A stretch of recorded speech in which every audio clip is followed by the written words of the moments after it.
She had 7 minutes, maybe less.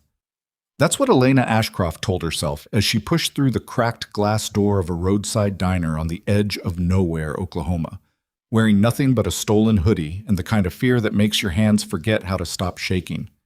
Behind her, somewhere in the black throat of the highway, headlights were getting closer. She could feel them the way animals feel weather changing, deep in the bones, before the sky even knows.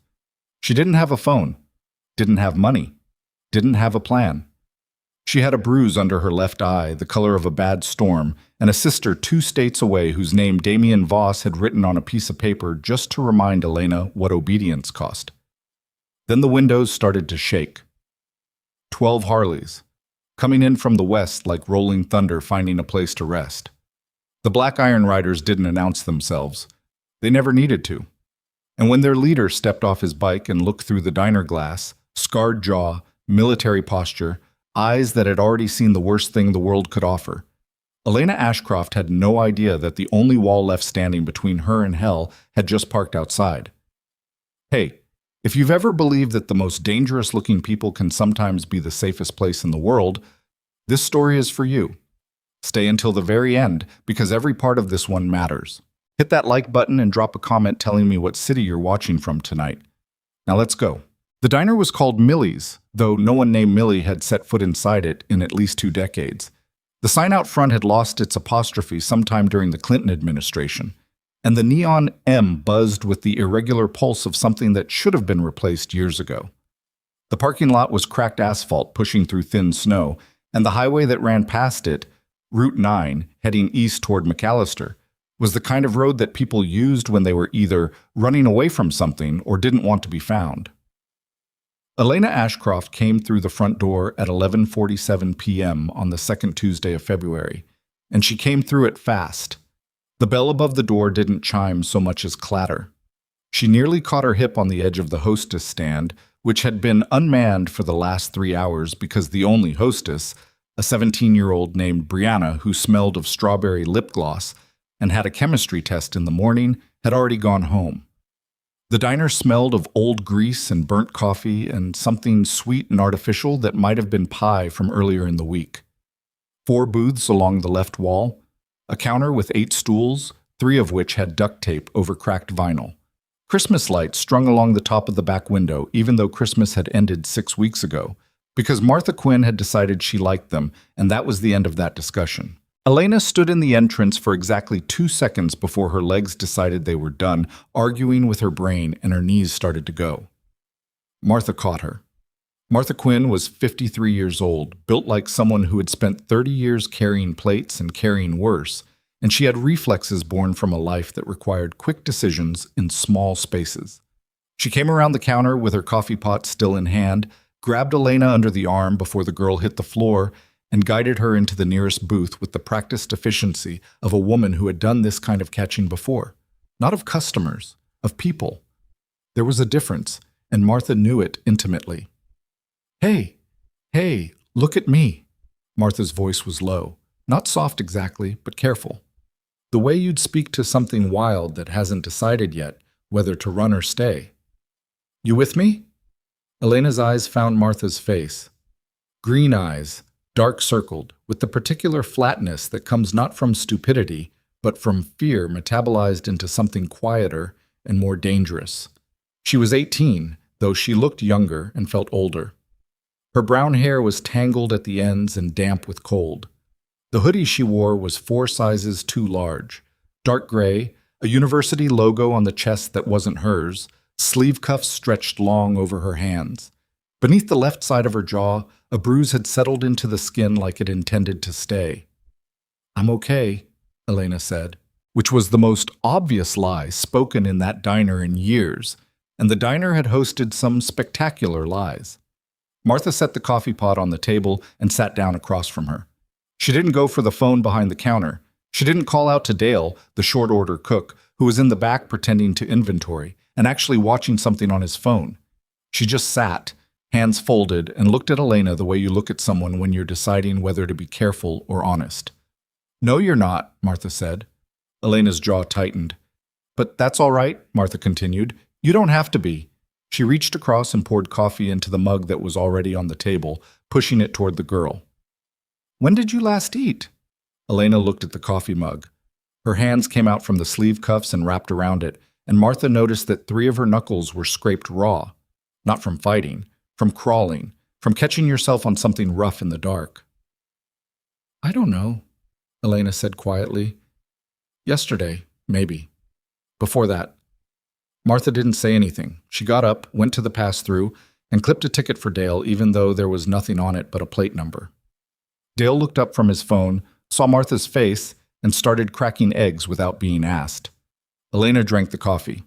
Her eyes stayed on the door. This was what Martha noticed most. Not the bruise, not the scraped hands, not even the barely suppressed trembling that ran through the girl's shoulders every few minutes like an aftershock. It was the eyes on the door, the way Elena sat with her back to the wall, positioned to see the entrance, the way her body never fully settled into the booth. She was coiled. She was ready. She was waiting for something to come through that door, and she was terrified of what it would be. Martha had worn that exact posture herself, 30 years ago, in a different diner, in a different state, running from a different man. She knew the geography of it from the inside. She brought eggs and toast when Dale slid them through the pass-through, set them in front of Elena without ceremony. Elena looked at the food like it might be a trick, and then hunger overrode suspicion, and she ate with the controlled urgency of someone who had learned that meals could disappear. "You got someone I can call?" Martha asked. "No." Fast. No hesitation. "Police?" Elena's eyes came up from the plate and held Martha's with sudden intensity. "No police." Martha took that in, filed it. "Okay." "I'm not in trouble," Elena said, and then seemed to hear herself and added, "The kind of trouble where I need police." "All right. They can't help with this kind anyway." Martha refilled the coffee without being asked. "Where were you headed?" Elena looked out the window at the dark highway. The snow had started again, light and dry, the kind that didn't accumulate so much as drift sideways in the wind. The Christmas lights behind her reflected off the glass and gave her face a faint, warm glow that made her look younger than she was, and Martha felt something tighten in her chest that she hadn't felt in a long time. "I don't know yet," Elena said. "I just needed to get far enough." "Far enough from what?" The question hung. Elena put her fork down and looked at her hands. The scraped knuckles, the faint ligature marks on her right wrist that she'd been trying to keep inside the sleeve. Martha saw them anyway. Before Elena could answer, the window shook. It was a deep vibration, not all at once, but building, wave by wave, like a sound system finding its register before the music hits. The coffee in Martha's mug rippled. The Christmas light shivered on their string. Dale appeared in the pass-through, wiping his hands on his apron and squinting toward the front of the diner with the expression of a man trying to decide whether to be worried. Elena went absolutely rigid. Through the front window, headlights swept across the parking lot. Not car headlights, the lower, singular kind, one after another. The sound built into something you felt in your sternum rather than heard with your ears, a rolling thunder that found a home in the asphalt and the walls and the fillings in your back teeth. 12 motorcycles.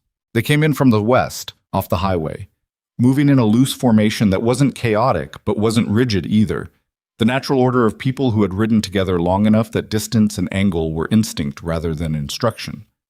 Their headlights cut the dark parking lot into sections of white and shadow. The engines were Harleys, big block and unhurried, the kind of machines that sounded like authority being stated rather than argued. Elena was on her feet before Martha could say a word. "Hey!" Martha reached out and caught her wrist, gently. "Hey! Look!" Elena looked. The bikes were parking, not aggressively, not circling. They pulled into the lot with the ordinary purposefulness of men who wanted coffee and warmth, the engines dropping to idle and then cutting, one by one, into the cold silence of a February night. The quiet that followed felt enormous, like the space after a held breath is released. Doors opened and men got off their bikes. They were large. Most of them. Not the cultivated large of gyms and protein powder, but the settled, compressed large of men who had done physical things for long enough that their bodies had adapted around the work. They wore leather, black cuts, the vests that marked them as a club, over heavyweight flannel and denim.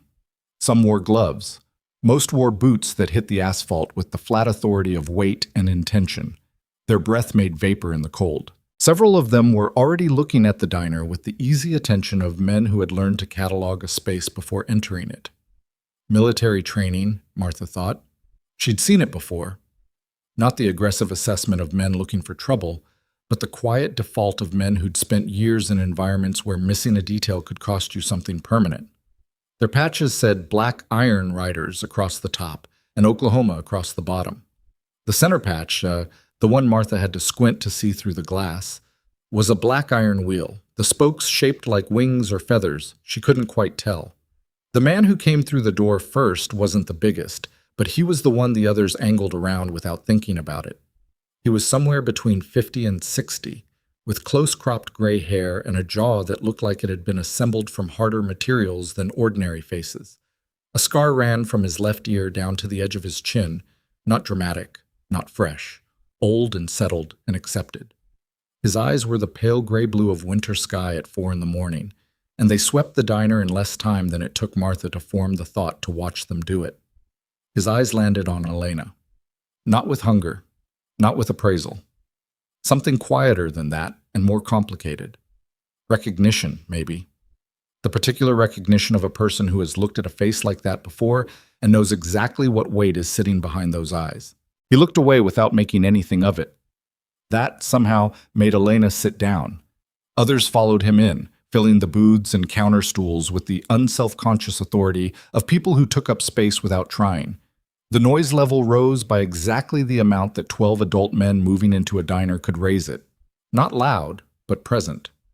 Voices low, the scrape of stools, jackets settling. Someone ordered pie before they'd fully sat down, and Martha moved behind the counter because this was her place and she knew what to do in it. The gray-eyed man took the stool at the far end of the counter, alone, in the particular way that leaders are often alone even in company. He set his gloves down, wrapped his hands around the mug Martha set in front of him without being asked. His hands were large and showed all the history of a life lived in contact with difficult things, scars on the knuckles, a tattoo visible at the base of his thumb that said something Martha couldn't read from her angle. "Bad night for driving," he said. His voice was low, the kind of voice that didn't need volume to carry. "It's a bad month for it," Martha said. He looked into his coffee. Then, without looking up, without pointing, without making it theatrical. "The girl doing all right?" Martha paused for exactly half a second. Long enough to decide, not long enough to show the decision. "She's eating." "Good," he said, and drank his coffee, and didn't say anything else about it. His name was Silas Crow, though Martha didn't know that yet. He was 54 years old, a decorated combat veteran of 2 wars and 1 military action that had never made the news, the founder and president of the Black Iron Riders MC, and the man who had spent 11 years building a network of routes, safe houses, and relationships specifically designed to find and protect people who had fallen through every other crack in the world. He had a single photograph in the chest pocket of his jacket, against his heart, worn at the edges from years of handling.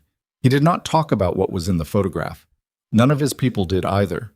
The riders settled into the diner the way heavy weather settles, with authority, without apology, and with the particular quality of having decided to stay until they were done. They weren't loud. They weren't disruptive. Dale put on more coffee without being asked and started pulling frozen pie from the case because he recognized a long-staying crowd when he saw one. At her booth, Elena had stopped eating, though the food was still in front of her. She was watching the man at the counter. Not with fear. She'd moved past fear's first register into something more analytical, sizing him up the way you size up a locked door, looking for hinges. Her color was better now that there was food in her, but her hands had returned to the sleeves of her hoodie and her eyes hadn't entirely left the front window. Silas set his mug down, turned slightly on his stool, looked at her directly for the first time since coming in, and his voice carried exactly far enough to reach her without reaching anyone outside their booth. "You're safe here for the moment," he said. It wasn't a promise, and it wasn't a comfort. It was information, delivered like a weather report, accurate and without sentiment. Elena stared at him. "You don't know why I'm here." "No," he agreed. "Don't need to." You're eating and you haven't run, so you're making your mind up about something. He looked back at his coffee. Take your time. Martha, moving behind the counter, felt something unknot in her chest by 1 degree. Elena Ashcroft did not take her time. Because 22 minutes after the Black Iron Riders parked in the lot of Millie's Diner on Route 9 in Pittsburgh County, Oklahoma, a pair of headlights appeared at the far end of the highway and moved toward them with the particular directional certainty of someone who is not looking for the diner but for what is inside it. Elena saw them first. She didn't speak. She didn't need to. She just went very still, in that total animal way, and the change in her stillness was enough that Silas Crow looked up from his coffee before anyone said anything, and his eyes found the window, and then found her face. And in the exchange of those two glances, a kind of conversation happened that had no words in it, but was nonetheless entirely complete. He understood what was coming. He put his mug down and said very quietly to the man on the stool next to him, "Remy." Remy, a compact man with a shaved head, mid-40s, a scar on his chin that matched his knuckles, didn't ask a question. He looked at the window. He looked at Silas. He stood up, touched two other men on the shoulder as he passed. A tap, nothing more. And all three of them moved toward the door with the calm efficiency of people executing a decision they had made long before tonight. The headlights outside stopped. A car door opened, closed. Through the front window, in the arc of the parking lot light, a man in a dark wool coat crossed the asphalt with the careful, even stride of someone maintaining a performance. He was tall, clean-shaved, somewhere in his early 40s. He wore the coat like it had been fitted for him, and underneath it a suit jacket that said money spent quietly, the kind of quiet that is louder than anything. His hair was dark and product set, and he carried a phone in one hand with the distracted authority of a man who is accustomed to being the most important person in any space he enters. Elena made a sound, low and involuntary, like something being pressed. "That's him," she said, and her voice was barely sound at all. Martha had come around the counter without deciding to. She stood beside Elena's booth. The man came through the door. He stopped just inside the entrance and looked around the diner with the easy scan of someone who is used to quick assessments. And when his eyes found Elena, they stopped moving, and a very specific thing happened to his face. Not anger, not relief, but a kind of professional satisfaction. The look of a man checking a box. "There she is," he said, and smiled, and the smile was warm and personal and utterly false. And he looked at Martha, and then at the room in general, with the practiced charm of someone who had used charm the way other people use tools. "I am so sorry. My girlfriend has been having an episode. She gets confused when she's upset. I just want to make sure she's—" "Damien," Silas Crow said. The word came from the counter stool at the far end, said without heat, without urgency, and without any of the social lubrication that people normally use to insert themselves into a stranger's conversation. Just the name. Flat and certain. Damien Voss turned. He looked at Silas Crow. He looked at the 12 Black Iron Riders who were now occupying this diner with the relaxed completeness of men who had chosen their positions without appearing to. He looked at Remy, who had come back inside and was now standing 4 feet from the door. The smile stayed on Damien's face because that was what it was built to do. But something behind his eyes did a rapid calculation, and whatever it calculated wasn't comfortable. "I think there may be some misunderstanding," he said. "Probably," Silas said. He hadn't moved from his stool. He was drinking his coffee. "Why don't you explain it to me?" The temperature in the diner had changed. Not literally. Dale had the heat cranked, and the place was warm enough that most of the riders had shed their outer layers. But in the atmospheric way that happens when a situation shifts its weight onto a different footing. Everyone in the room felt it. Even Dale, in the back, had gone quiet. Damien Voss was a man who was very good at reading rooms. He had built a life on it. He read this one in about 3 seconds and understood that the particular kind of authority he carried, the money kind, the connection kind, the call someone who knows someone kind, was not the currency that moved in this space. He looked at Elena. "Elena, honey, let's go." Elena's hands were flat on the table. She was looking at them. Then she raised her eyes to Damien Voss and said, with a clarity and quiet that was startling, "I'm not going anywhere with you."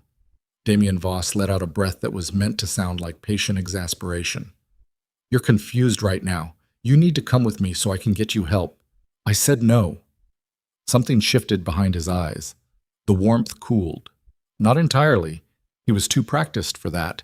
But the edges of the performance showed just slightly, like the seam of a mask when the face beneath it moves wrong. You know I'll make sure your sister's taken care of, he said. And the way he said it, gentle and precise, made it a threat, and everyone in the room heard the shape of it. Elena's face went tight. Martha put her hand on the back of Elena's booth. Silas set his mug down. He didn't stand quickly. He didn't make a production of it. He simply unfolded from the stool with the measured unhurriedness of a large man who has never needed to rush toward trouble because trouble always waits. He crossed the distance between the counter and the entrance in 6 steps, and when he stopped, he was close enough to Damien Voss that Damien had to look up at him slightly, and Silas Crow looked at the man the way you look at something you've already decided about. Outside, Silas said. It wasn't an invitation. Damien Voss understood it.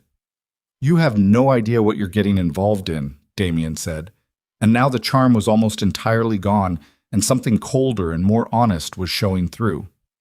No, Silas agreed. Tell me. And he waited. Damien looked around the diner one more time, counted the riders, did the calculation again and got the same answer. His jaw set. He looked at Elena, and what passed between them was brief and ugly and had nothing to do with romance or concern. It was ownership asserting itself, or trying to, and finding the ground it thought was solid wasn't solid at all.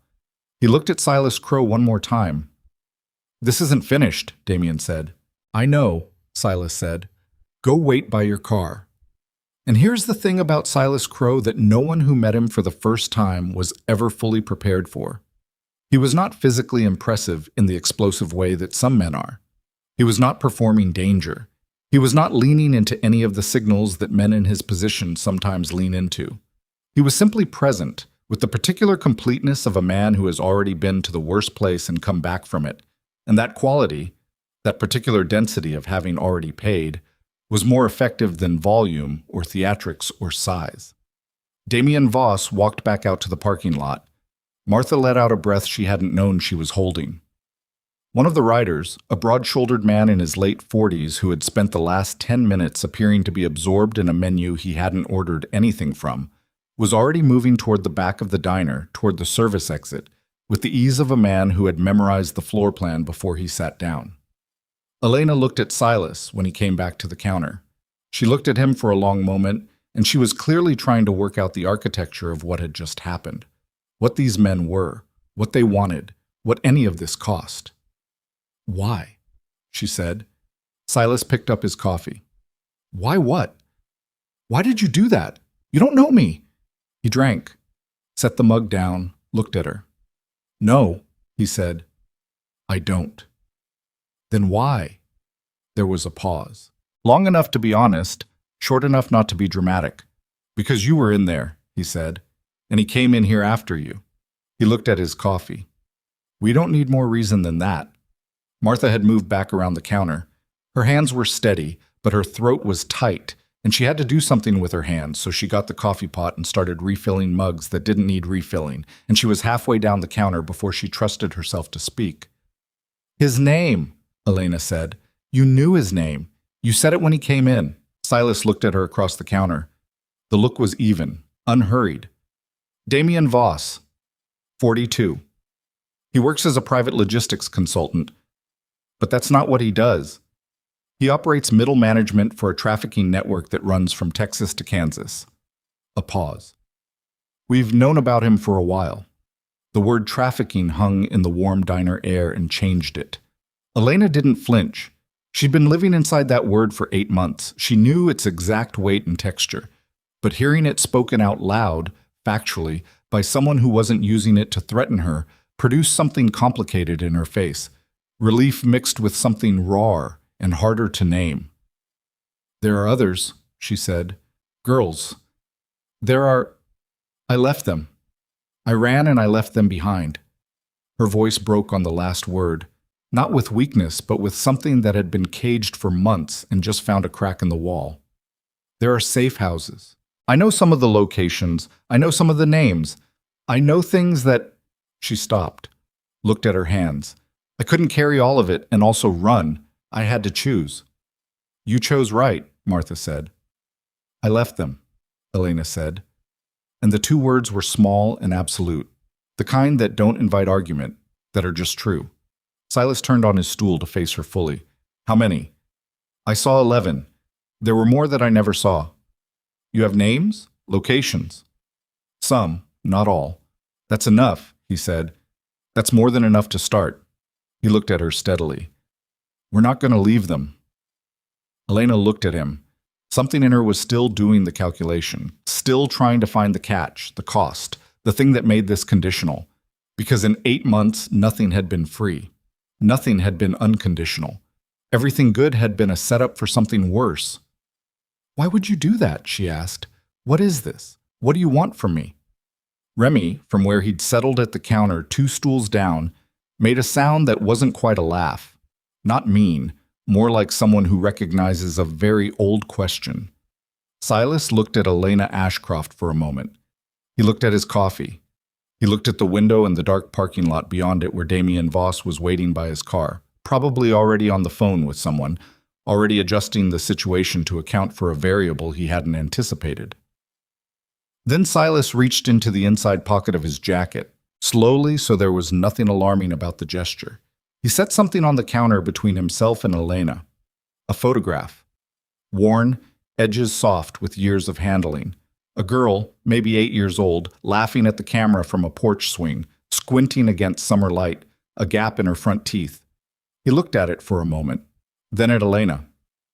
Her name was Lily, he said. My daughter. His voice was level. She was 15 when they took her. He paused. She was 16 when they found her. He didn't say how they found her. He didn't need to. Elena looked at the photograph, then at Silas. And the last of the calculation in her face shifted into something else. Not trust, not yet. Trust takes longer than a single night, and Elena Ashcroft had learned that lesson at great cost. But the beginning of the kind of recognition that precedes trust. The recognition of someone else's wound, accurate and inarguable, in a person who has been carrying one themselves. I'm sorry, she said quietly. I know, Silas said. He put the photograph back in his pocket. Outside, the snow had started falling heavier. The parking lot light illuminated it in a cone of white. Damien Voss's car sat at the edge of the lot, engine running, a faint exhaust plume rising in the cold air. And on the highway, coming from the east, a single set of headlights was moving toward the diner in the particular way of someone who has GPS coordinates rather than directions. Someone who was moving too fast for the conditions and too directly for it to be coincidence. Martha noticed it first, then Remy. Remy said something quietly to the man next to him, and 2 more riders moved toward the door with the familiar unhurriedness of people executing a predetermined plan. Elena saw where Martha was looking. She turned, saw the headlights. She knew, immediately, the way you know the specific shape of a thing you've been terrified of.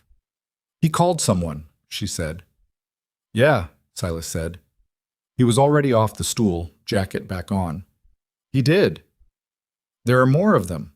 He doesn't travel alone, he just goes ahead. I know, Silas said. Listen, he looked at her. You're going to stay inside. You're going to stay with Martha. You understand? Elena was on her feet. I can help. I know their protocols. I know how they... You can help more by being alive and able to testify. Not harsh, factual, the same register as everything else, he said. Right now, the most important thing you can do is stay in this diner and keep eating. He looked at Martha. Martha nodded. He looked back at Elena.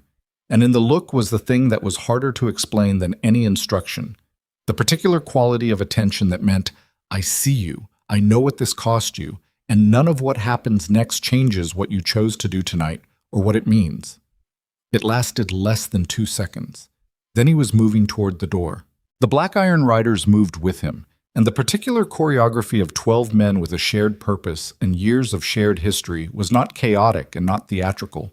It was quiet and total, and had the terrible efficiency of people who have done this before and know exactly what they're doing. Martha put her arm around Elena's shoulders. Not soft, not maternal in any simple way. Solid, anchoring. The arm of someone who has held their own weight against worse things and knows how to share that weight with someone who needs it. The diner door opened. Cold air came in. It smelled of snow and exhaust, and the particular mineral smell of frozen Oklahoma night. 12 silhouettes moved into the parking lot. The headlights coming down Route 9 slowed and then stopped, 200 yards from the diner. And for a moment there was just the December quiet and the snow coming down in the cone of the parking lot light, and Damian Voss's car still idling at the edge of the lot, and 12 black iron riders standing between the diner and whatever was on the highway. Elena watched through the glass. Silas Crow stood in the center of the lot, in the snow, not moving, looking toward the highway with that same patient, settled stillness. The headlights on Route 9 cut, not fled, cut deliberately. And in the darkness that followed, Elena heard the sound she should not have been able to hear, but heard anyway. Her own heartbeat, enormous and immediate, and beneath it, barely, the sound of a car door opening somewhere in the dark beyond the parking lot lights. And then the phone on the counter behind her buzzed. Elena turned. Martha's old cordless, the one she kept for calling Dale when the intercom was broken. It buzzed again. And again. Unknown number. Oklahoma area code she didn't recognize. Elena looked at Martha. Martha looked at the phone. It buzzed a fourth time. Elena picked it up. She didn't know why. Later she would think about this moment and not have a clean explanation for why she picked it up, but she pressed the button and put it to her ear and said nothing. A woman's voice, low, professional, precisely controlled. "I need to speak to Elena Ashcroft right now." Elena's mouth had gone dry. "Who is this?" A brief pause. "My name is Naomi Mercer. I'm a federal agent. I'm outside in the lot. I'm the one who cut my headlights." Another pause. "I need you to know something before the next 30 seconds happen. The man outside, Damian Voss, he made a call when he was standing by his car. He wasn't calling backup." Her voice dropped by one register. "He was calling a judge." Outside in the parking lot, Elena watched Silas Crow turn his head toward a figure stepping out of the darkness at the edge of the lot. A woman, slight, in a dark jacket, hands visible, and the two of them regarded each other for a moment that Elena couldn't read from inside the glass. "Elena," Naomi Mercer said, "the Judge Voss called. He has jurisdiction over every federal case in this district. If Voss gets to him in the next hour, everything you know, everything you saw, every name you can give us, it disappears. Legally." Her voice was perfectly even. "I need what you have. Tonight. Before morning. Are you listening to me?" Elena Ashcroft stood in the warm diner with Martha's hand on her arm and the phone pressed to her ear and the snow coming down outside, and she thought about 11 girls in rooms she'd left, about her sister's name written on a piece of paper, about a photograph of a girl named Lily, worn soft at the edges from years of being carried. She looked at the window. At Silas, still standing in the snow, talking to the federal agent. At Damian Voss's car, still running, the exhaust plume steady. At the dark highway beyond the parking lot, where headlights had been and weren't anymore. "I'm listening," she said. And whatever was coming, it was already in motion. And Elena Ashcroft, who had spent the last 8 months running, felt something she hadn't expected to feel. Not safety, not yet, not safety's first real note, but the moment just before it, the breath you take before your feet find solid ground. Then the window exploded inward. The window didn't shatter completely. It caved inward in a single panel. The large front window to the left of the door, the one with the Christmas lights strung along its upper edge. And the sound it made was not the movie sound of glass exploding, but something duller and more violent. A compressed crack followed by the rush of cold air filling the space where warmth had been. Everyone moved. Martha pulled Elena down below the booth line before the glass finished falling, one arm across her back, her body angled over the girls with the automatic geometry of someone whose instincts had been calibrated by years of knowing what to do when something bad arrives without announcement. Dale hit the floor in the kitchen. 2 coffee mugs came off the counter. Outside, Silas Crow was already moving toward the diner. What had come through the window was not a bullet. It was a rock. A chunk of parking lot asphalt the size of a man's fist, gray and rough-edged, trailing grit across the linoleum floor. Attached to it with a rubber band was a folded piece of paper. Remy was inside first, low, checking angles. Behind him, two riders came through the door, scanning the room with the practiced assessment of men who have cleared spaces before and know how quickly the geometry of violence can change. They found what they found: broken glass, cold air, no shooter, no threat inside. Remy looked at the rock, then at Silas, who had come in behind him. Silas picked up the rock, unwrapped the paper. Read it. His face didn't change. He handed it to Naomi Mercer, who had followed him in from the parking lot, and she read it with the same absence of expression, and then she looked up and looked at Elena. "Get her away from the window," Naomi said. "Already done," Martha said from the floor. Naomi looked at the paper again. Then she folded it twice and put it in her jacket pocket, and Silas looked at her with a question that wasn't a question, and she gave him an answer that wasn't a confirmation, which was the way they would communicate for the next several hours. Two people from entirely different worlds who had recognized something in each other that overrode the usual procedural distance. Elena came up from the floor, glass in her hair, hands not shaking, which was interesting. The shaking had stopped sometime between seeing Damien Voss's face and watching Silas Crow walk into the parking lot snow, as though her body had made a decision without consulting her and had crossed some internal threshold from terror into something colder and more navigable. "What does it say?" she said. Not a question. Martha started to object. Silas held up one hand slightly, and it wasn't a silencing gesture so much as a request for a moment, and Martha recognized the difference and let it be. Silas looked at Elena.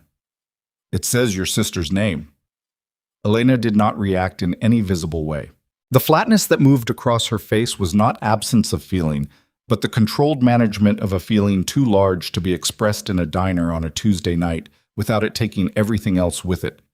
She took one breath through her nose, her hands pressed flat against the booth table. "He knows where she is," she said. "Looks that way." "Then there's no time." "Elena, there is no time." She looked at Naomi Mercer. "You're FBI. You can get to her. You can put someone on her tonight, right now. Tell me you can do that."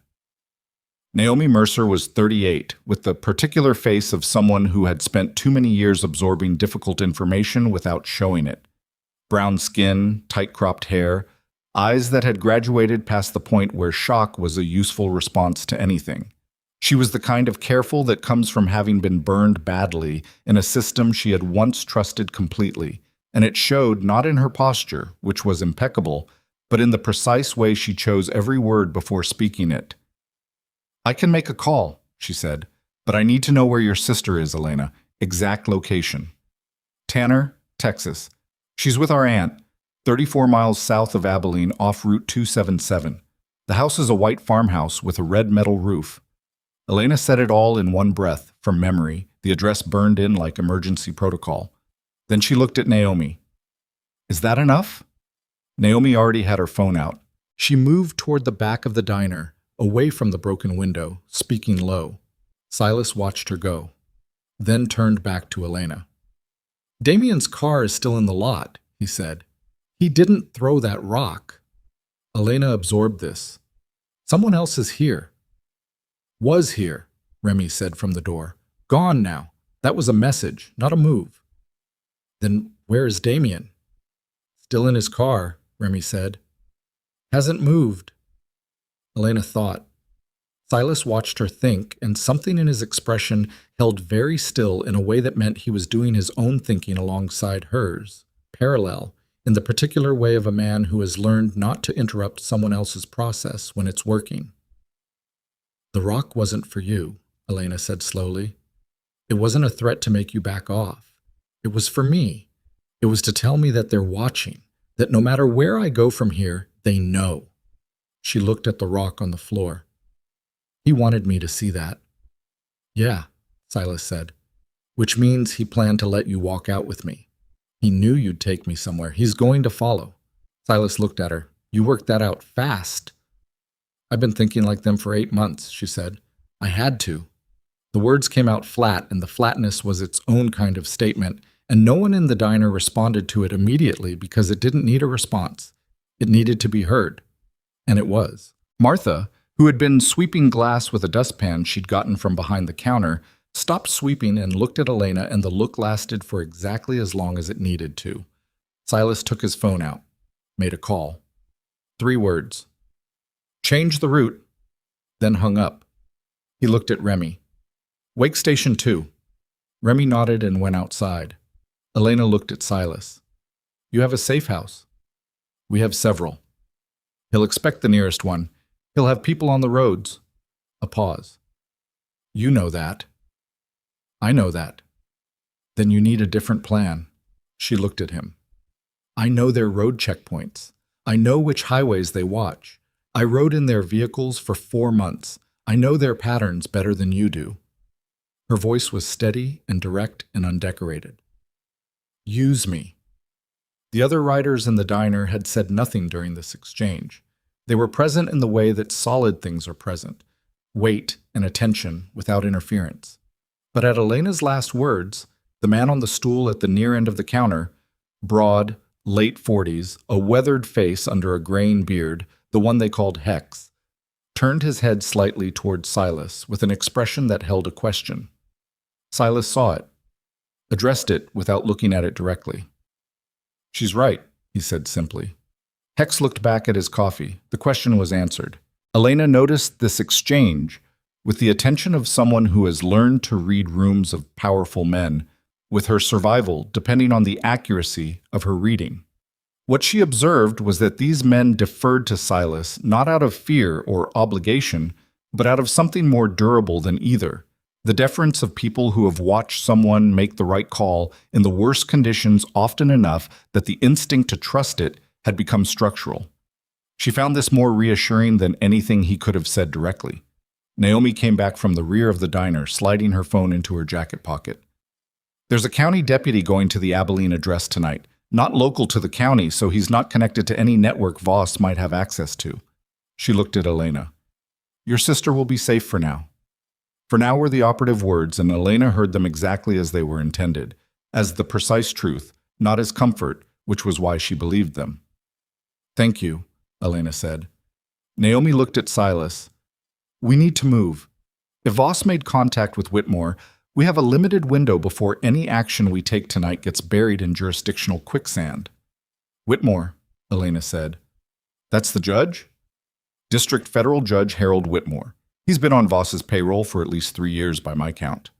Naomi's voice carried the precise weight of controlled anger, the anger of someone who has been watching corruption operate in a system they serve and has had to file it away for years until the moment when filing was no longer the only option. I've been building a case. What you have could complete it, but only if we move tonight. What do I have? Elena said. Specifically, what is it you think I can give you? Naomi looked at her steadily.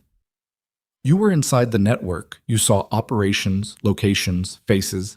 You heard names. You were moved through at least 3 states, which means federal jurisdiction. You are, right now, the most valuable witness in a case that every other witness has either recanted or disappeared from. A pause. What you have is everything. Elena was quiet for a moment. The Christmas lights along the back wall cast their irregular warm glow across the linoleum floor and the broken glass and the faces in the diner. Outside, the snow was still falling. There's something else, Elena said. Something I haven't told you. Silas, who had been about to move toward the door, stopped. Naomi waited. Elena looked at her hands on the table, then up. When I was in the second house, in Tulsa, I saw something. Damien brought a man in, a man who wasn't part of the normal operation. He wasn't a buyer. She paused. He was in uniform, not police, state official, something administrative. He had an ID badge, and Damien treated him differently. Not like a customer, like a partner, like someone equal, maybe above. Another pause, longer. I saw his face. I don't know his name, but I'd recognize him. The silence in the diner shifted quality. Naomi Mercer's expression did not change, but something behind her eyes moved with the quick intensity of someone adding a variable to a calculation they thought they'd nearly completed. "You're sure?" she said. "I see his face every night when I sleep," Elena said. "I'm sure." Silas looked at Naomi. Naomi looked at Silas. What passed between them was brief and contained and communicated something that had weight. "We need to leave now," Silas said. They moved. The logistics were quiet and fast. Naomi's car, a navy blue Jeep Cherokee, 3 years old, unremarkable by design, stayed in the lot. She rode with Silas on his Harley, which was its own kind of statement that she accepted without visible objection, settling on the back with the adjusting posture of someone riding for the first time in a long time. Elena went with Martha, who had a rusted Dodge pickup in the back lot that she drove with the calm authority of a woman who had been navigating these roads since before the highway was repaved. 2 riders stayed behind, with Damien Voss, not to threaten, not to harm, to watch, to make sure that wherever Damien Voss went tonight, someone knew the direction. Remy coordinated this with the minimal communication of people who had drilled variations of this scenario until the specifics became interchangeable. The convoy moved east from Millie's Diner on Route 9 and then north on a county road that had no name, only a number, the kind of road that the state maintains out of obligation rather than preference. The snow made the headlights soft-edged and the road ahead uncertain beyond 40 yards. The Harley's engines were steady and low. They were not running hard, they were running quiet, the throttle held to minimize sound without losing road speed, which was a technique that required experience to execute consistently. Elena sat in the cab of Martha's Dodge with a blanket around her shoulders that smelled of dog and motor oil and something floral and old that might have been a perfume Martha wore a decade ago, and she watched the dark fields go past and felt, for the first time in 8 months, the specific disorientation of being in motion towards something rather than away from it. Martha drove without speaking for the first 10 minutes. This was its own kind of communication. Then, without looking away from the road, "You don't have to tell me anything." Elena looked at the side of Martha's face. "But if you want to," Martha said, "I'm not going anywhere for the next 40 minutes." Elena looked back out at the snow-blurred fields. "How much did you hear?" "Enough." "The trafficking part?" "Yes." Silence. The wipers moved. The heater ran at half because the blower was struggling, and Martha had learned to accommodate its limitations. "I was stupid," Elena said quietly. It didn't sound like self-pity, it sounded like an assessment. "I believed something I wanted to be true because I needed it to be." She pressed her temple against the cold window glass. "A job, an apartment, a way out of the situation I was in, which was bad in the ordinary way. Not enough money, not enough options, a mom who was gone and an aunt doing her best with 2 of us on her income." She paused. Damien was the guy who said he could help. He always is. Martha nodded once. That was all. By the time I understood what I'd walked into, I was already in it. Elena's voice was flat and precise, the way you describe a mechanical system. Remove the affect and you can look at the structure clearly. And by the time I was in it, he had Sarah's name, my sister. He always gets the name of someone. She looked at her hands. That's the architecture of it. They get the name of someone, and then you're never just running for yourself, you're running with a leash around someone else's throat. Martha drove. The road curved north, and the headlights of the Harleys ahead of them were orange points in the snow. "How old is your sister?" Martha said. 14. Martha's hands tightened on the wheel, fractionally. Not a flinch, just an acknowledgement of weight received. "She doesn't know," Elena said. "Sarah doesn't know any of it. She thinks I took a job in the city, and it went bad, and I'm coming back." A pause. "That's what I told her on the last call I was allowed to make 3 months ago." "And your aunt?" "She knows something is wrong. She doesn't know the shape of it." Elena closed her eyes briefly. "She's been holding Sarah together. She's good at that. She's better at it than she should have to be." The blower on the heater coughed, and then steadied. Outside, the fields had given way to sparse tree lines, dark against the lighter dark of the sky. "The man who came into Millie's tonight," Martha said. "The one who called you his girlfriend. Damien. He looked expensive. He is. That's part of it. Elena opened her eyes. The men at the top of this thing don't look like what you imagine when you imagine it. They look like contractors, consultants, real estate developers. They look like the men who sponsor the Little League team and show up to the Chamber of Commerce breakfast. A beat. That's not an accident. No, Martha said.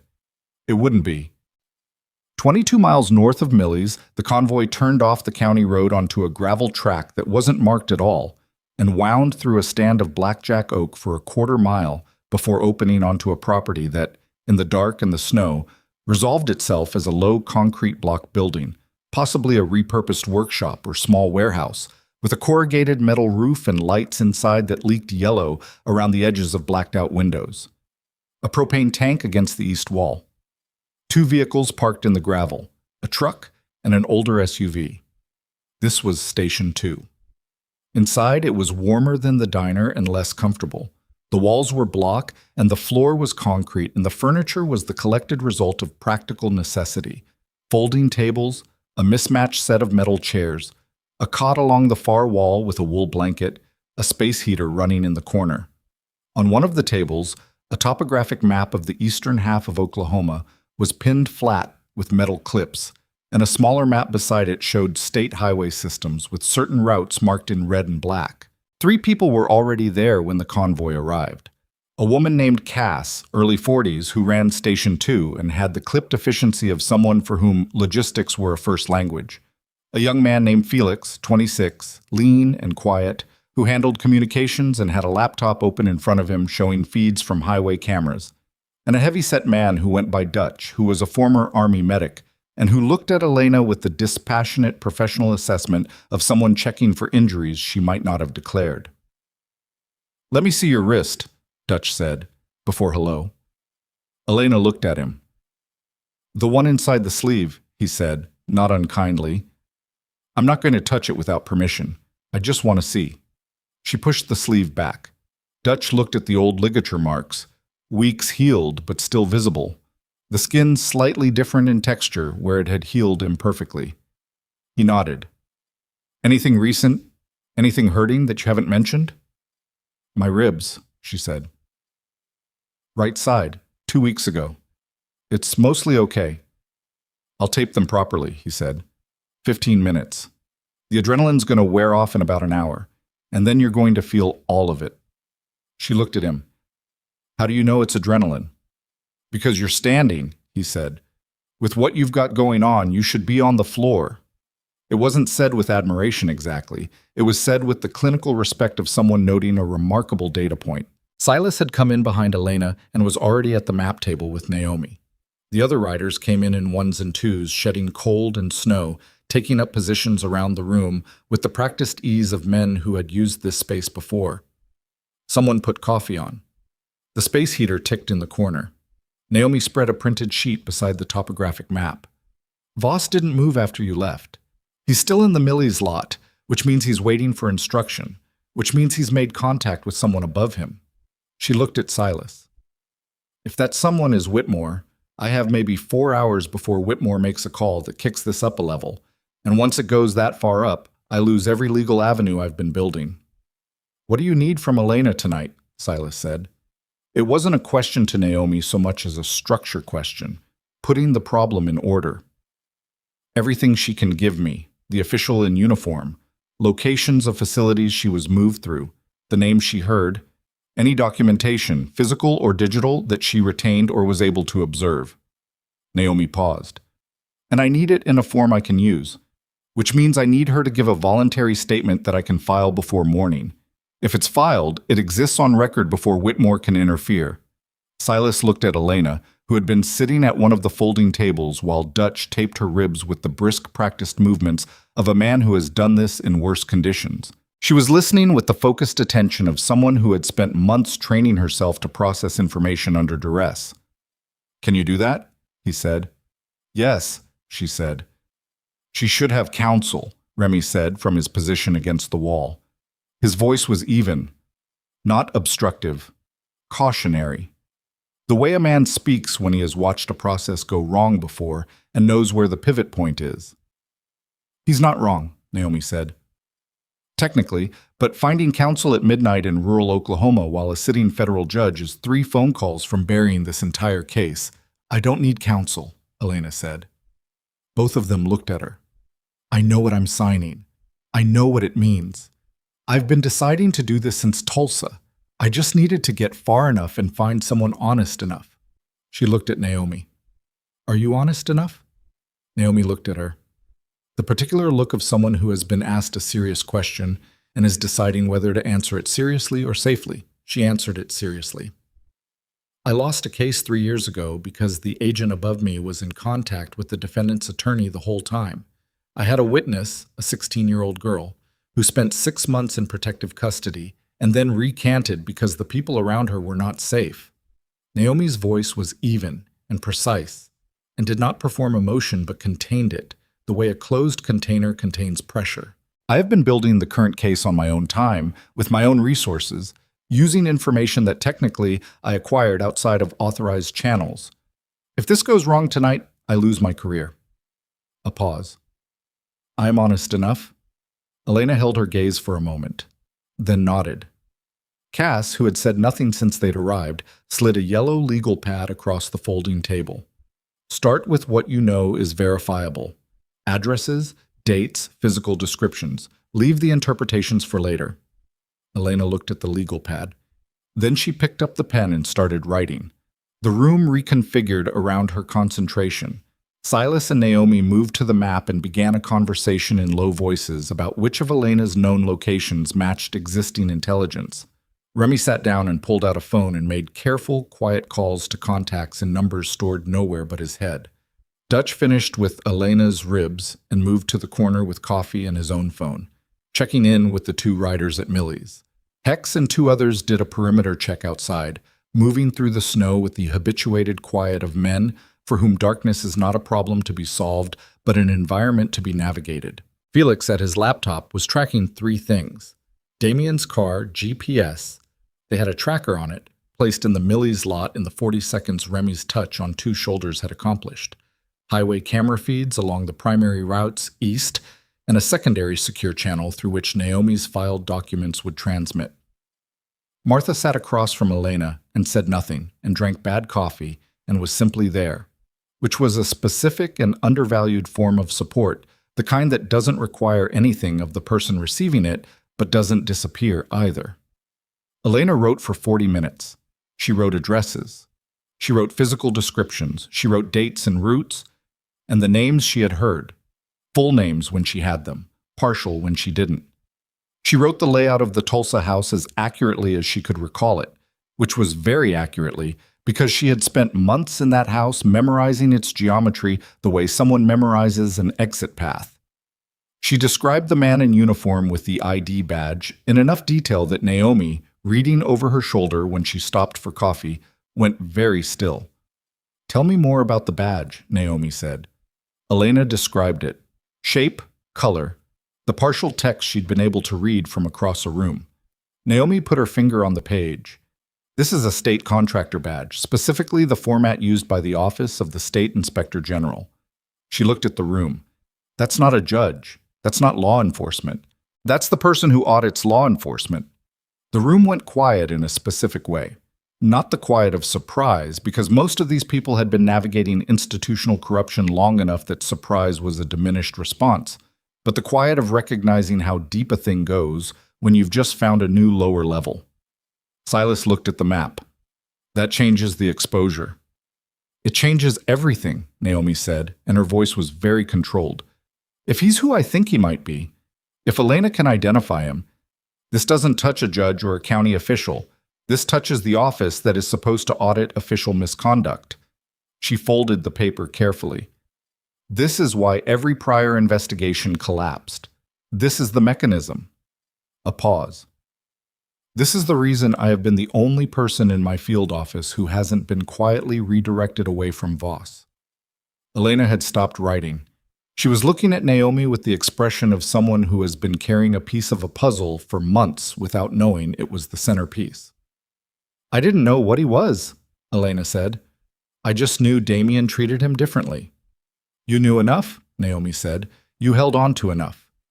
She looked at Elena with something that wasn't exactly warmth, but wasn't clinical distance either. Something that had to do with recognition. "Do you understand what you've given me tonight?" "Tell me," Elena said. "Exactly." Naomi exhaled slowly. A voluntary statement from a material witness with direct observation, corroborating locations that match existing intelligence, and an identification path to an official who has been compromising investigations for at least 3 years. She paused. "With this, I can file tonight. I can get this case to a clean federal magistrate in a different district, one Whitmore has no jurisdiction over. I can get emergency protective orders for every location you've named." Her voice was even, but the weight in it was enormous. "I can finally move." Outside, a wind gust hit the metal roof with a sound like a single note struck hard and then released. The space heater ticked. Someone's coffee mug was set down on a folding table. Felix looked up from his laptop. "Damien's moving." Everyone looked at him. "He just left the Millie's lot. He's on Route 9 East." Felix's eyes tracked the screen. "He's not heading to the highway. He's heading toward Hartsville." Silas looked at Remy. "Hartsville's got nothing," Remy said. "Population 800. Crossroads town." "It's got a grain elevator," said Cass. "And an old feedlot on the north end that's been empty for 2 years." She was looking at the topographic map, finger tracing a route.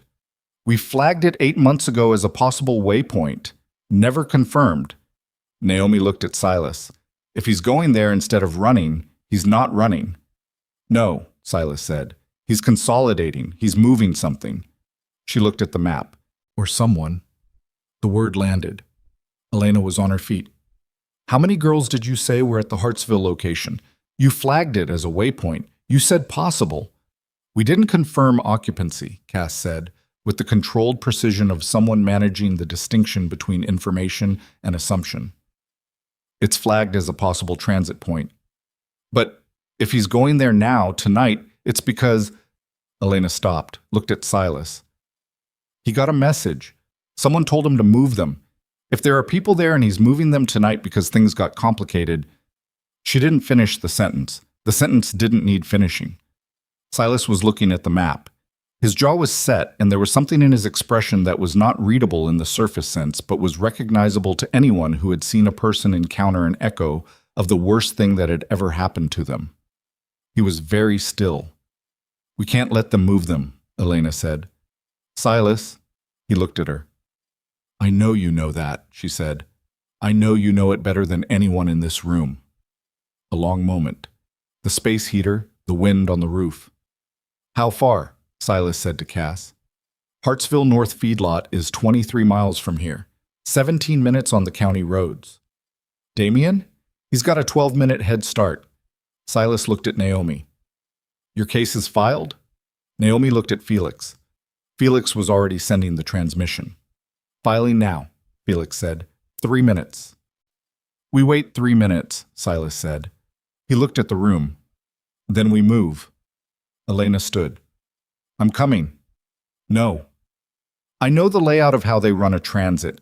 I know the signals, the code words, You're the witness," Silas said. "If something happens to you, the case goes with you. Then make sure something doesn't happen to me." The silence between them held all the weight of a very old argument taking place for the first time between two people who were both correct.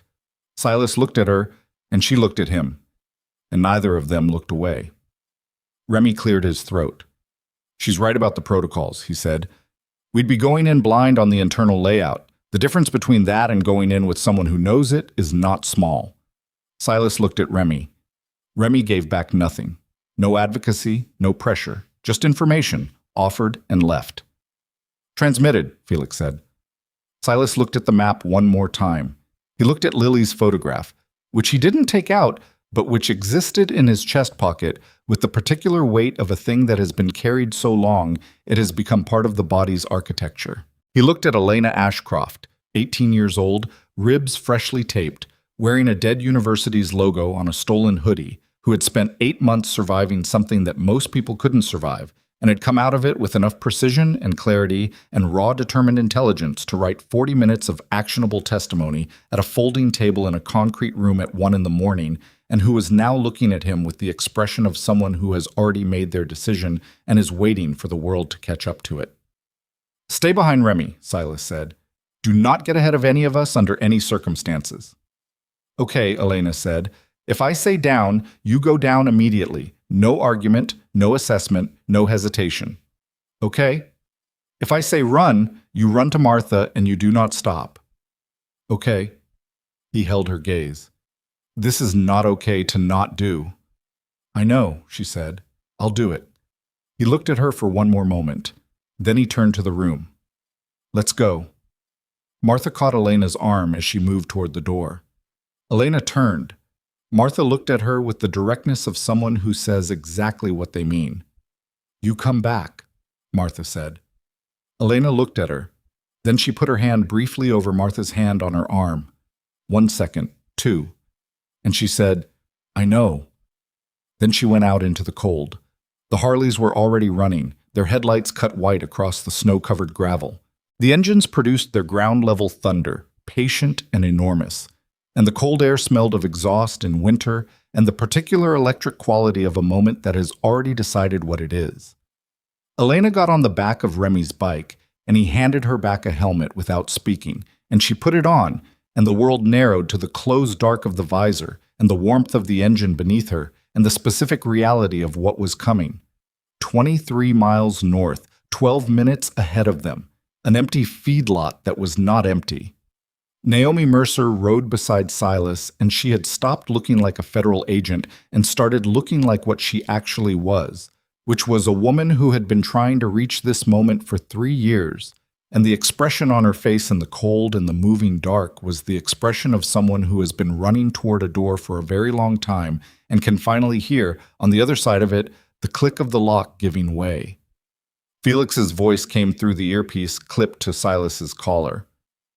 "Damien just turned off the county road," Felix said. "He's on the feedlot access track. He's there." Silas opened the throttle. The convoy accelerated into the February dark. 11 Harleys and a Dodge pickup moving north through snow-blurred fields with the low, certain sound of something that has been set in motion and will not stop until it reaches the place it was always heading.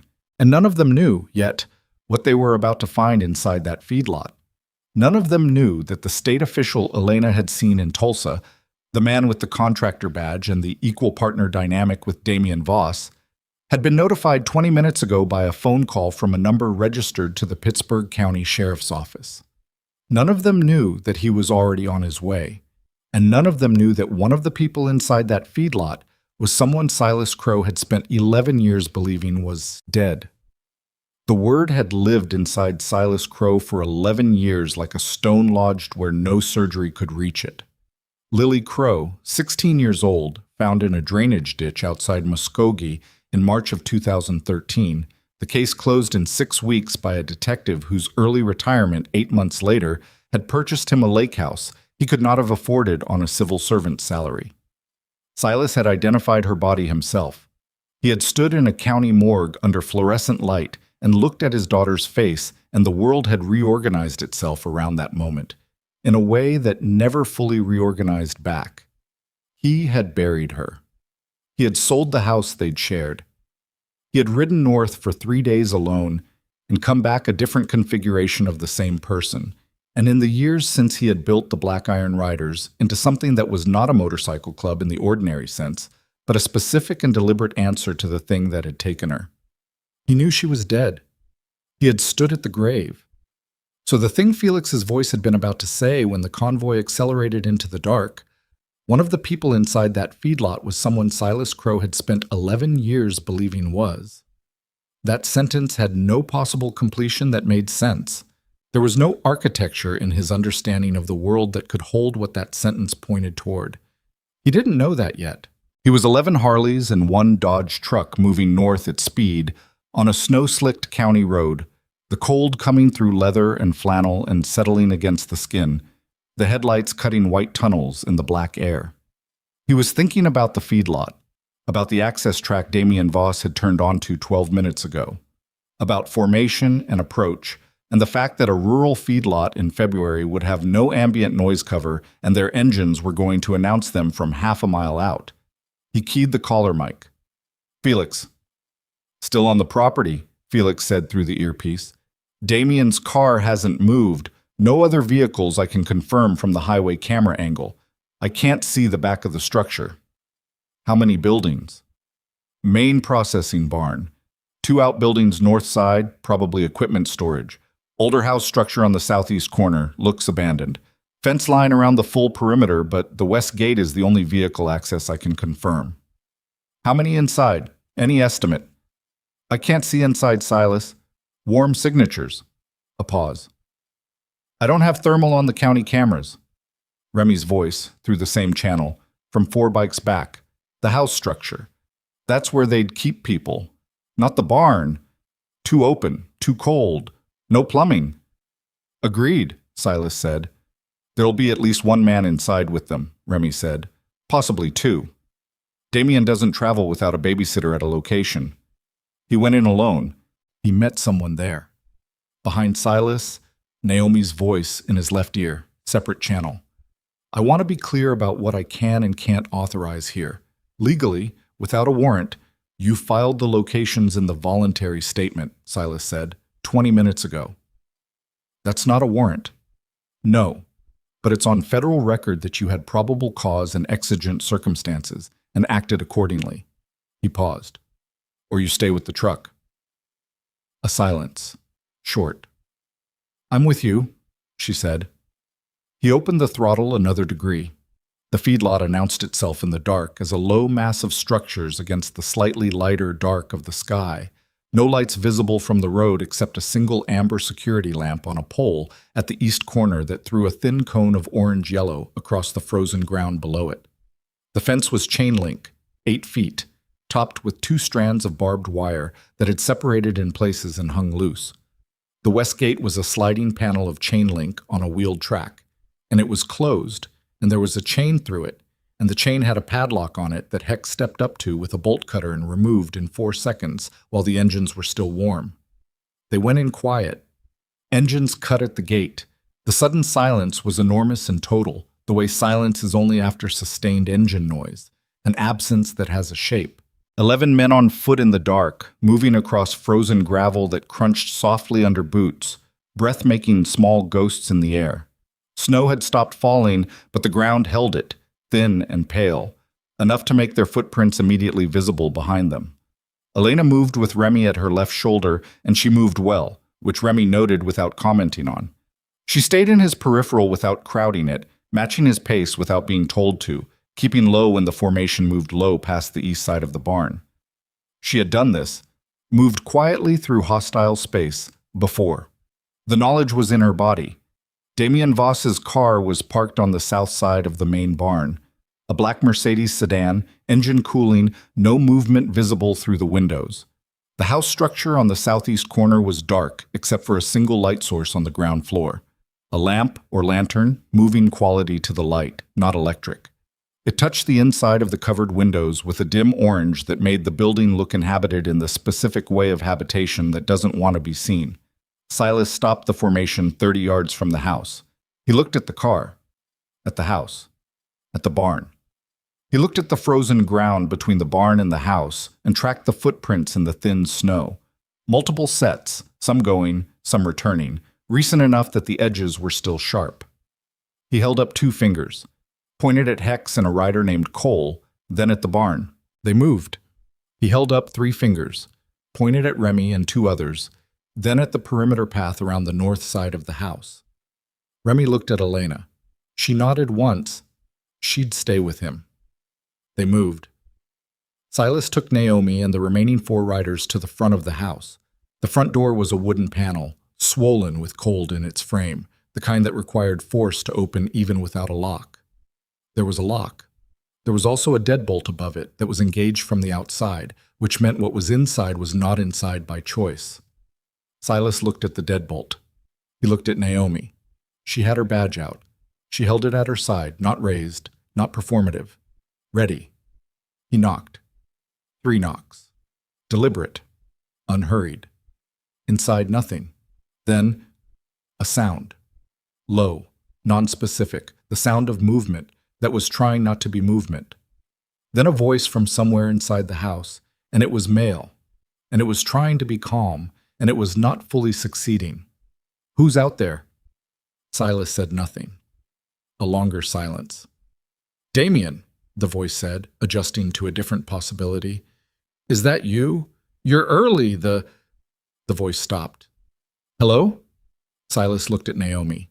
She moved to the side of the door, badge now raised, and said in the clear, measured voice of someone executing a procedure, "Federal law enforcement, open the door." The silence that followed lasted approximately 2 seconds, which was long enough to contain a decision being made and reversed and made again. Then the bolt was thrown from inside, which told Silas the person inside was not Damien Voss, or anyone who wanted to be associated with him when a federal agent knocked, which told him something about what he was dealing with. Not a hardcore operator, a middle function, someone who calculated that cooperation with law enforcement was still preferable to whatever came next. The door opened. A man. Late 30s. Medium build, unshaven, a flannel shirt over thermal underwear, looking like someone who had been waiting in a cold house for hours and had given up comfort in favor of endurance. His hands were up and visible before the door was fully open. His eyes went from Naomi's badge to the men behind her, and something in his face collapsed by 2 degrees. "There are people here," Naomi said. "Where?" "Back room," he said. "They're not... I haven't..." He stopped. Started differently. "I was told to wait. Just to wait. I haven't touched anyone." "How many?" He swallowed. 4. Naomi was already past him. Silas followed, and 2 riders behind him, and the man pressed himself against the wall with the posture of someone who had decided that making himself small and stationary was the safest available option. The house smelled of kerosene and old insulation, and something underneath that. Human occupation of a space with no ventilation, the particular staleness of bodies and breath and time.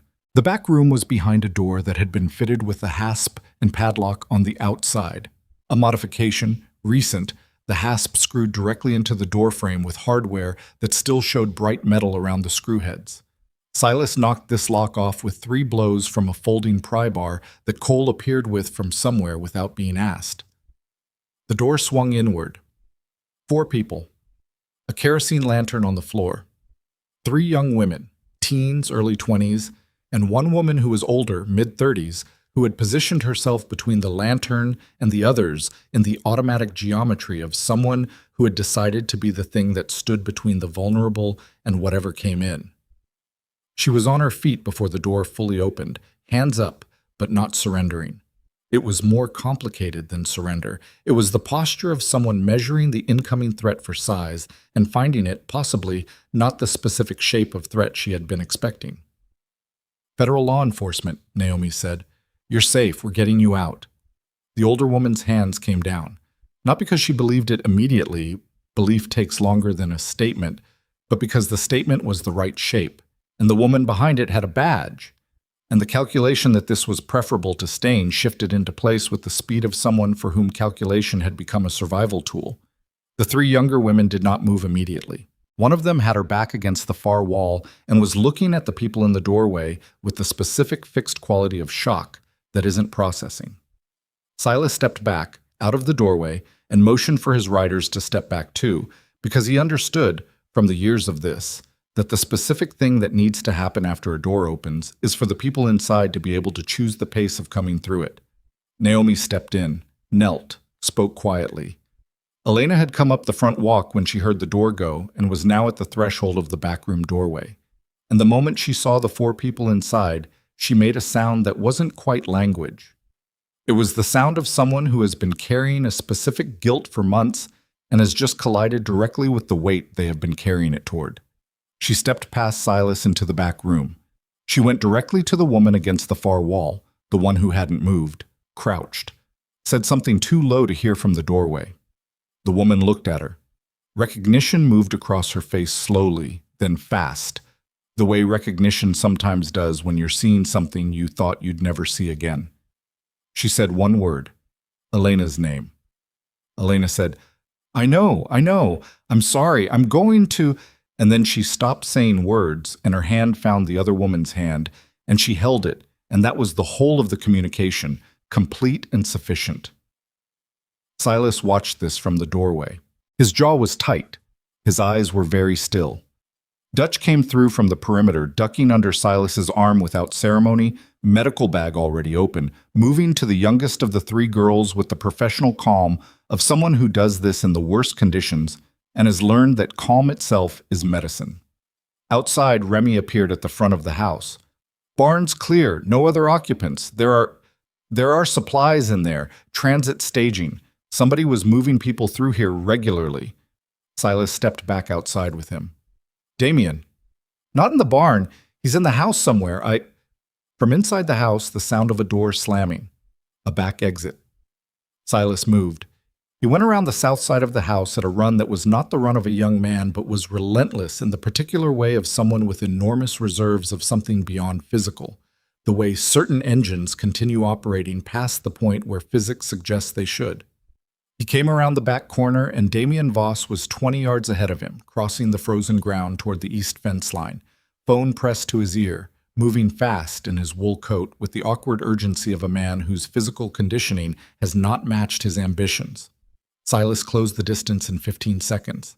He caught Damien by the collar of the wool coat and pulled him back and sideways, and Damien went down on the frozen ground hard, phone skittering across the gravel, and Silas stood over him with the still absolute presence of a man who has already made every decision that needed to be made.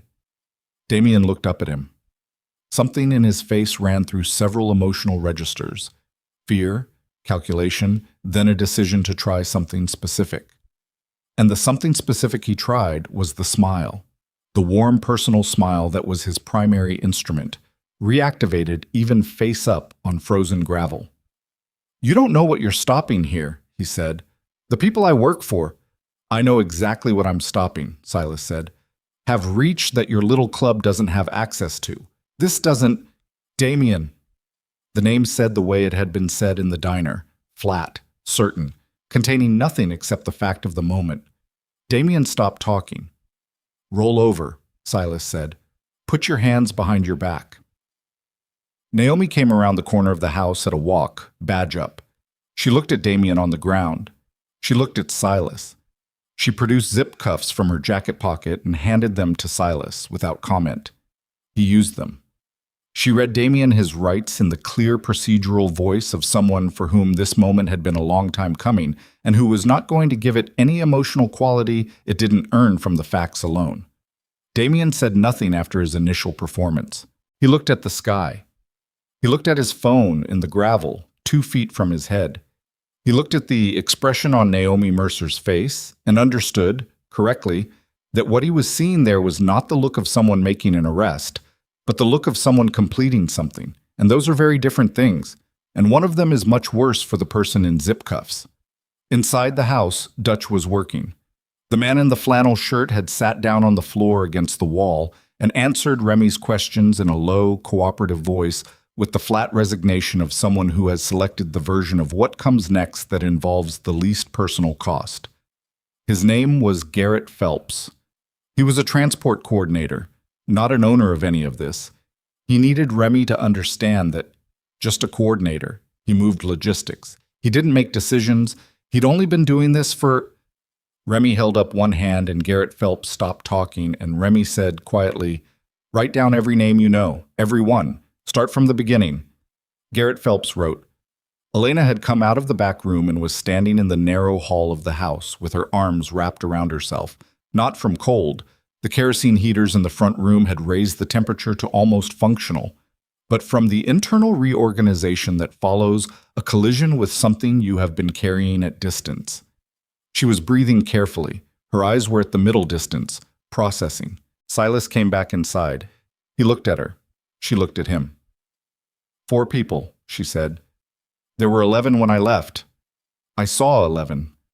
Her voice was steady, but its steadiness was structural, the way a wall is steady, because it has been built to hold something.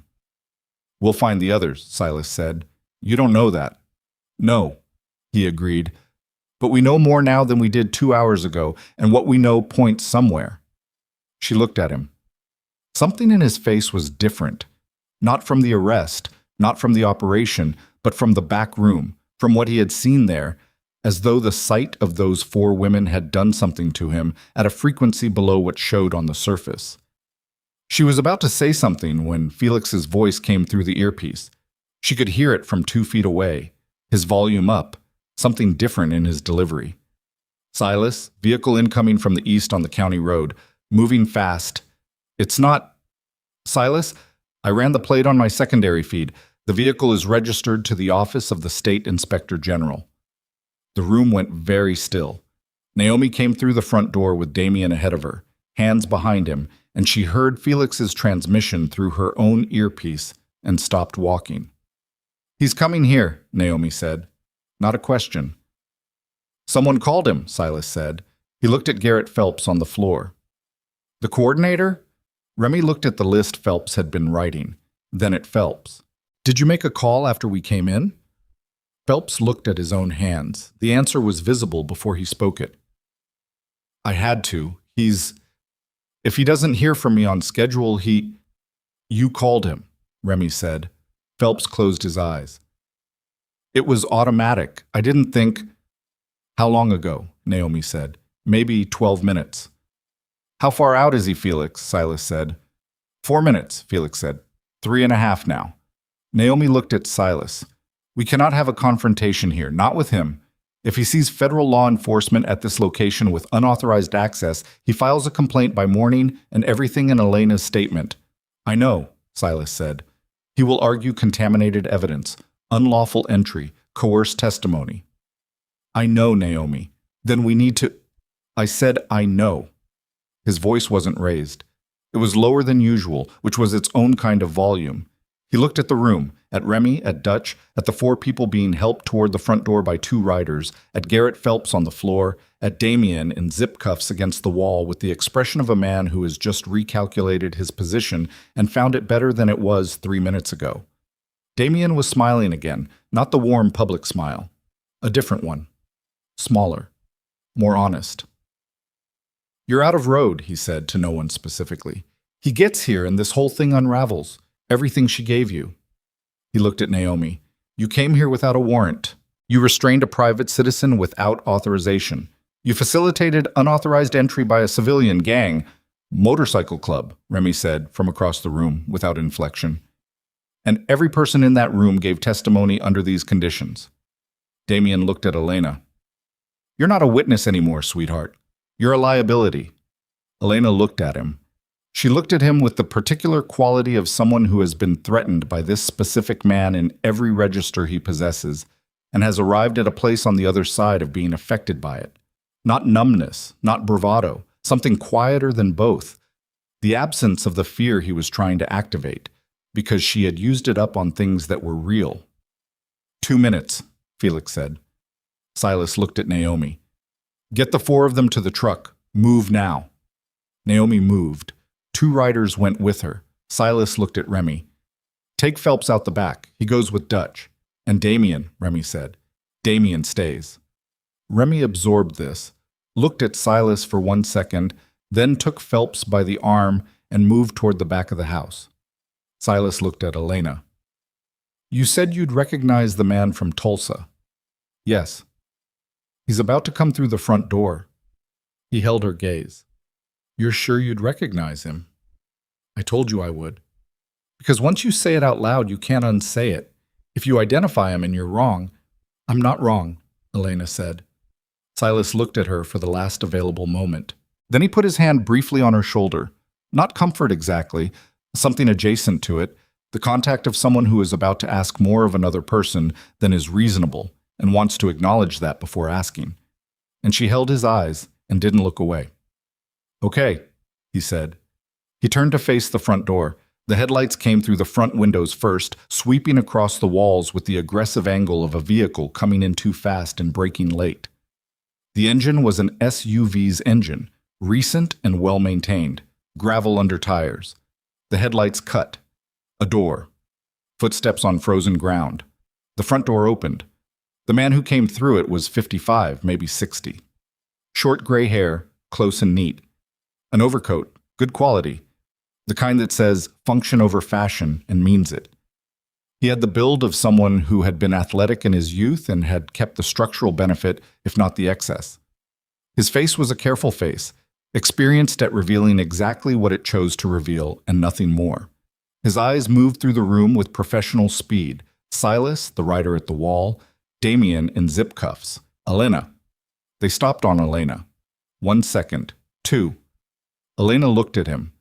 The look was the look of someone for whom a face has been a fixture of nightmares for months, suddenly acquiring 3 dimensions and specific weight and the ordinary plainness of a person standing in a room. "That's him," she said. Her voice was completely level. The man's expression did not change. This, more than anything else, was the tell. An innocent man's expression changes when a woman he doesn't know says that's him in a room with federal law enforcement, and his hands are visible at his sides, and he has just walked into something his confident entrance had not prepared him for. His didn't. His stayed exactly where it was, which meant he was managing it, which meant he had a version of this moment already built in his contingency thinking, which meant this was not a surprise. Naomi came back through the front door and stopped. She looked at the man. The man looked at Naomi. Something passed between them that had no immediate name. Recognition, yes, but recognition with architecture behind it. The particular quality of 2 people who know of each other from documentation and inference and have now arrived in the same physical space for the first time. "Richard Cale," Naomi said. The name landed in the room. Richard Cale, Deputy Director of the Oklahoma Office of the State Inspector General, the office charged with overseeing misconduct investigations in state and county law enforcement agencies, the office through which every complaint against every police department and sheriff's office in the state was required to pass before escalating to any other authority, the office that decided what got investigated and what didn't. The office that had quietly redirected 3 separate investigations into the network Damien Voss operated over the course of 4 years. Naomi had known the name. She had suspected the name. She had not, until this moment, had an eyewitness to place him at an operational location. "Agent Mercer," Cale said. His voice was the voice of a very experienced man who has decided that the path forward runs through composure and is going to run it to the end. "This is an interesting situation." "It is," she said. "You're going to want to be very careful here." He looked at the room, at Damien, at the writers, at Elena. "Several of the people in this room have made choices tonight that are going to be difficult to walk back in a legal context. I want to be helpful. I genuinely do." He said it with the practiced warmth of a man who has spent decades being useful and threatening in the same register. But this needs to be handled correctly, through proper channels. "Like your office," Naomi said. "Exactly. The office that has been adjudicating misconduct complaints in this state for 11 years. 14, he said, a fractional correction, automatic. 14, she agreed. Right, including the complaint filed in 2019 about the detective who closed the Lily Crow case in 6 weeks. She let that sit for exactly 1 breath. The complaint that was received, logged, and marked insufficient for investigation by your deputy coordinator, who reported to you. The room changed. Silas Crow had not moved from where he was standing. He had not moved in perhaps 2 minutes. He was standing near the wall in the ordinary way of a man who has chosen a position and holds it, and his face had held the same quality it had held when he came through the front door, closed, professional, attending. Naomi had not told him this was coming. She had not known it was coming until she ran the cross-reference while Phelps was cooperating and Felix was tracking, and the file connection appeared with the particular clarity of a piece of information that was always there and was only now being looked at by the right eyes. The detective who closed Lily Crow's case, the complaint that went nowhere, the office that buried it, Richard Cale. Silas had not moved. He was not moving now. The stillness had a different quality than it had had 2 minutes ago. The kind of stillness that isn't the absence of movement, but the active management of it. Energy held in, rather than energy resting. Cale looked at Silas. He read the stillness correctly because he was a man who had spent his career reading men, and what he read produced, for the first time tonight, a fractional change in his carefully managed expression. Not fear. the precursor to fear. The recognition of something in another person that cannot be managed through the usual channels. "Mr. Crow," Cale said. He said it as though he knew the name, as though he had always known the name. Silas looked at him. "You know who I am. I know who you are." A pause. "I am genuinely sorry for your loss. I want you to know that."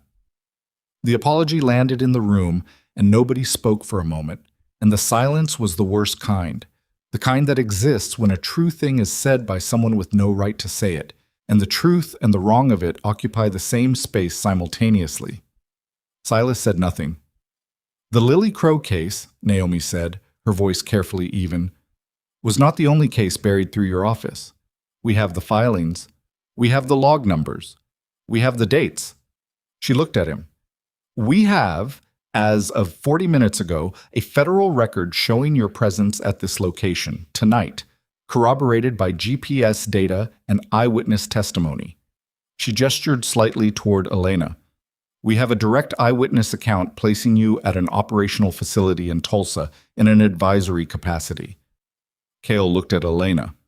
The careful face did something that was not quite a concession, but was adjacent to one. Elena held his gaze. She did not look away. She had been looking at this face from the inside of a nightmare for months, and it was exactly as ordinary as she remembered it being. The worst thing about it was always how ordinary it was. And she looked at it in the yellow light of the kerosene lantern that someone had brought from the back room, and she looked at it without blinking. "I recognize you," she said. It wasn't performance. It wasn't emphasis. It was just true, stated plainly, which is sometimes the most powerful delivery. Cale turned back to Naomi. "Whatever you think you have, I know what I have," Naomi said, "will be challenged. The circumstances of its collection are compromised. The testimony is from a traumatized minor, 18, Elena said, whose credibility will be examined thoroughly in a process that will take years, and during which I will continue in my position because you have nothing that removes me tonight." His voice had dropped to something harder and more honest. The composure had shifted from warm to cold. And in the meantime, every safe house location, every name in that statement, every piece of intelligence your biker friends have spent years collecting, all of it will be subject to legal challenge, all of it. He looked at Silas. "Every person you've ever pulled out of a situation like this, every case that touched our jurisdiction. I have 14 years of files, Mr. Crow. I know exactly where the vulnerabilities are." He meant it. That was the worst part. He meant every word of it, not as a bluff, but as an accurate legal assessment, the kind of assessment that only someone who understood the mechanism from the inside could give. Elena felt the room move under her in the way that rooms move when a new reality is arriving and has not yet been fully absorbed. And then Silas Crow said very quietly, "Felix." Felix's voice in the earpiece. "Here. The transmission tonight, the full filing. Sent and logged 47 minutes ago. Including the addendum Naomi filed from the road." A brief pause. "Including the addendum. Time-stamped at 11:58. Silas looked at Cale. "Your name is in the addendum, filed before you came through that door. Filed to a magistrate in the Western District of Arkansas, outside your jurisdiction and outside Whitmore's jurisdiction." A pause. "You drove here in a vehicle registered to your office, which puts you at this location in an official capacity, which makes everything that happened here tonight connected to official action." Cale's careful face did something finely, a small movement at the corner of his jaw, a tightening, very minor. The most honest expression he had produced since walking through the door. He looked at Naomi. "You've been building this for a long time." 3 years, she said. "You should have come to me directly. We could have—" "The last person who came to you directly about this network," Naomi said, "retired 18 months later to a lake house on a county detective's salary." She held his gaze. "So no, I didn't come to you directly." Cale was quiet. Then Remy appeared at the back door. He came in quietly and stood against the wall and looked at Silas with an expression that said there was something to communicate and it needed to happen outside the presence of Richard Cale. Silas looked at Elena. "Stay here. Don't move. Don't speak to him." He went to Remy. They stepped out the front door into the cold. The compound was quiet. The riders had moved the 4 rescued women to the truck, Dutch with them. The perimeter secured. The amber security lamp on its pole threw its thin cone of orange across frozen ground. Somewhere to the north, very faint, a highway sound, distant, ordinary, the sound of a world that didn't know what was happening in an empty feedlot in Pittsburgh County. Remy looked at Silas. He held his phone in his hand. On the screen, a photograph, taken by Felix from the highway camera feed, enhanced, printed to the screen rather than to paper because there was no printer, but clear enough. The photograph showed the side of the old house structure at the feedlot, from the south. It showed a window, ground floor, covered from inside. It showed a crack in the coverage, where the material blocking the window had pulled away from one edge, leaving a gap of perhaps 2 inches. Through that gap, in the photograph, enhanced to its limit, a face was barely visible, a face looking out. Not one of the 4 women Dutch was attending to. Those women had been in the back room. This face was at the window of a different room, on the opposite side of the house, a room that had not been checked because the external padlock had not been on it, and the door had not been locked, and the assumption had been that an unlocked door meant an empty room, an assumption that had been wrong. Silas looked at the photograph for a long moment. His breathing stayed even. He was very still. Then he looked at the window of the house, which he could see from where he stood. The south side, ground floor, the gap in the covered glass. He walked to it. He walked to it alone, not fast, not slow. The deliberate walk of a man who has decided to receive whatever is on the other side of a moment and is going toward it without the pretense that he is not afraid of what it contains. He stood at the window. The gap in the covering was at eye level for someone inside who was shorter than him. The material had been pulled away from the lower corner, not the upper, which meant it had been pulled from inside by someone who could not reach higher. He looked through the gap. The room inside was dark except for what the security lamp's distant orange light gave it through this same crack. Enough to see shapes. Enough to see the shape of a person sitting against the far wall with their knees drawn up, face turned toward the window, toward the source of whatever light there was. The face in the photograph had been enhanced to its limit, blurred at the edges, indistinct in the way of digital images pushed past their resolution. What Silas saw through the 2-inch gap in the window covering, in the orange-edged dark, was not blurred, was not indistinct. His breath left him, not metaphorically, physically. He exhaled and did not immediately inhale, and the February cold went into the space where the air had been, and he stood at the window of an abandoned house in the dark, and he looked at a face he had identified in a county morgue 11 years ago and buried in the ground of a cemetery he still visited twice a year, and the window broke inward under Silas's elbow, and he didn't feel the glass. He was through the frame before Remy could cover the 10 yards between them, one leg then the other, dropping into the dark room with the controlled urgency of a man whose body has overridden every procedural instinct it spent 30 years building. He hit the floor, and his knee took the impact wrong, and he registered the pain the way you register weather, present, noted, not a factor. The room was small. Concrete floor, bare walls, a single wooden chair overturned in the corner. The smell of it was close and stale and human, the smell of a space that had been lived in without consent. She was against the far wall, knees drawn up, arms wrapped around them. The orange light from the security lamp outside came through the broken window and touched the left side of her face, and she was looking at him, and she was real, weight and breath, and the specific 3-dimensional reality of a living person. And Silas Crow, who had not broken in 11 years of carrying something that would have broken most men long before, felt the architecture of everything he had built his life around since March of 2013 simply stop holding. She looked at him. She said nothing.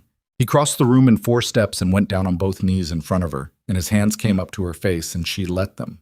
And he looked at her in the dark with the orange light coming through the window behind him, and he said her name once, very quietly, and the name was Lily.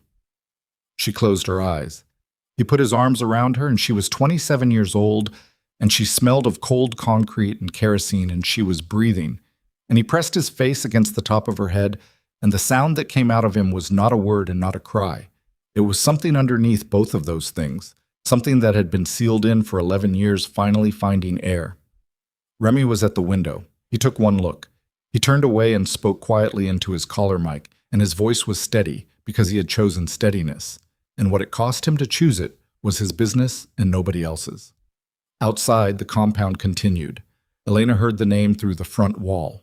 Not the words, just the sound of them, the specific quality of a voice saying something that it has needed to say for a very long time.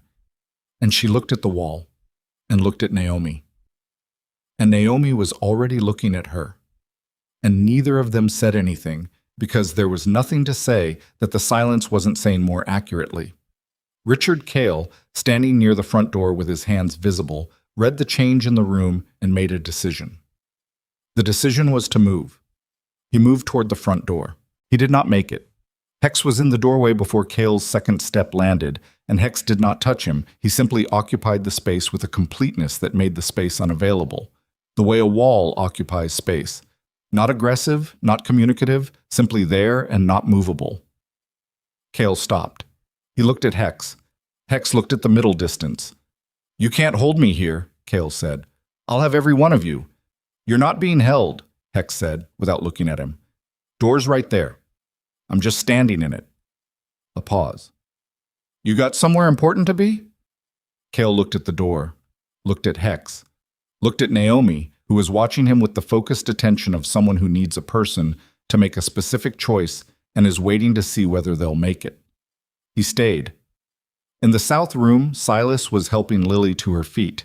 She stood slowly with the careful testing quality of someone checking whether their body will cooperate, and it did. Unsteady, but functional. The unsteadiness of long confinement rather than injury. She was taller than she'd been at 16, which was the most disorienting specific detail. The inches she had grown in the years he had spent believing there were no more years for her to grow through. "How?" he said. It was the only word that existed right now, the single word that contained everything. She looked at him. Her eyes were his eyes. The pale gray blue, the same winter sky color. "They said you'd been told I was dead." Her voice was low and careful, the voice of someone who has spent years managing what they allow themselves to feel. "I didn't know if you believed it." "There was a body," he said. "I identified." "I know." She looked at her hands. "Cale's office arranged it. I found out later. Someone who looked enough like me." Her jaw tightened. "They needed you to stop looking." The 11 years rearranged themselves in a single second. Every year of riding, every rescue, every girl pulled from a locked room in an empty building.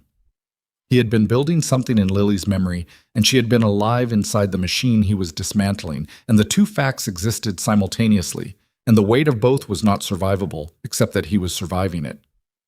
"We're leaving," he said. "Silas, now, we'll—" His voice caught. He stopped. Started again. "We'll do the rest later. Right now, we're leaving." She put her hand on his arm. "There are others. Here, and the ranch. They move people to the ranch before the events. I know the route. I know the schedule." She looked at him directly. "I've had 4 years of knowing things and nowhere to put them. Let me put them somewhere." He looked at her. She held his gaze with the same quality he had. The stillness, the compression of energy into a manageable form. And he understood that she was not the girl from the photograph. She was what the girl from the photograph had survived into. "Okay," he said. "Tell me." She told him in 4 minutes, standing in a cold concrete room with the broken window letting in the February air. A riverside ranch property, 40 miles southeast, owned through a shell company connected to Cale's office. Charitable events as cover. A schedule. The next one was in 31 hours. Buyers arriving. Movement of people from multiple transit points, including this one.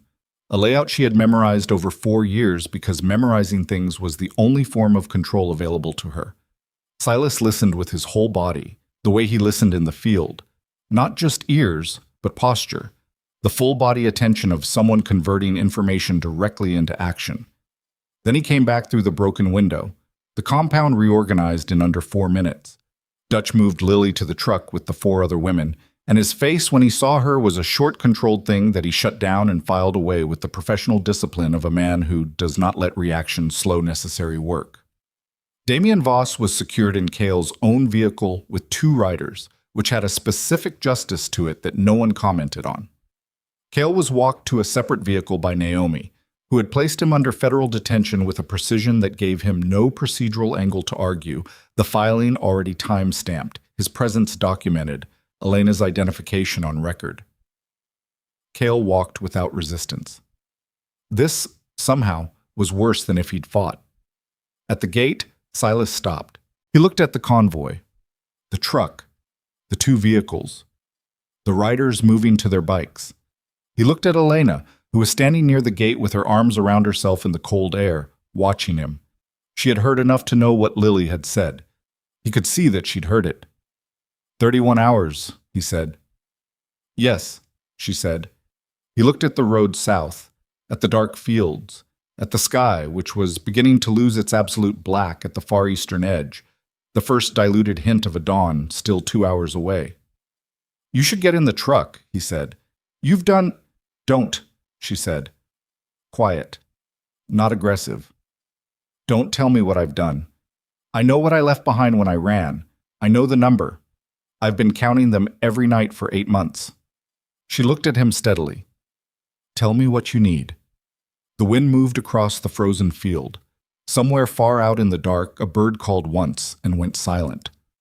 Silas looked at Elena Ashcroft, 18 years old, taped ribs, stolen hoodie, the person who had walked into a diner 6 hours ago with 7 minutes and nothing else, and had given them everything they now had.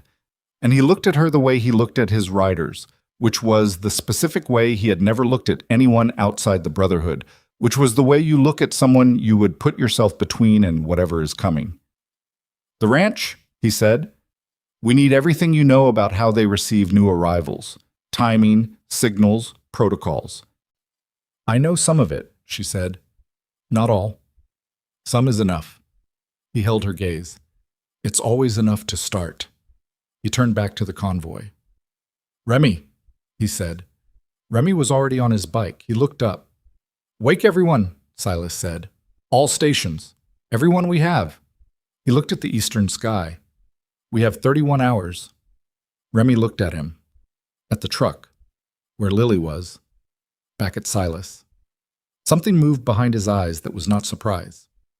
Remy had ridden with Silas for 9 years and had learned that the man's capacity for continuing past the point where continuation seemed possible was not remarkable to him, but to everyone around him. You sure? Remy said. Wake everyone, Silas said. Remy keyed his mic. The Harleys started one by one, their engines building from individual voices into a collective sound that rolled across the frozen fields and rose into the February dark and said nothing that words could say and everything that needed saying. Silas pulled on his gloves. He looked once more at the house behind him, the broken window, the amber security lamp, the thin dusting of snow on the gravel holding all their footprints in both directions.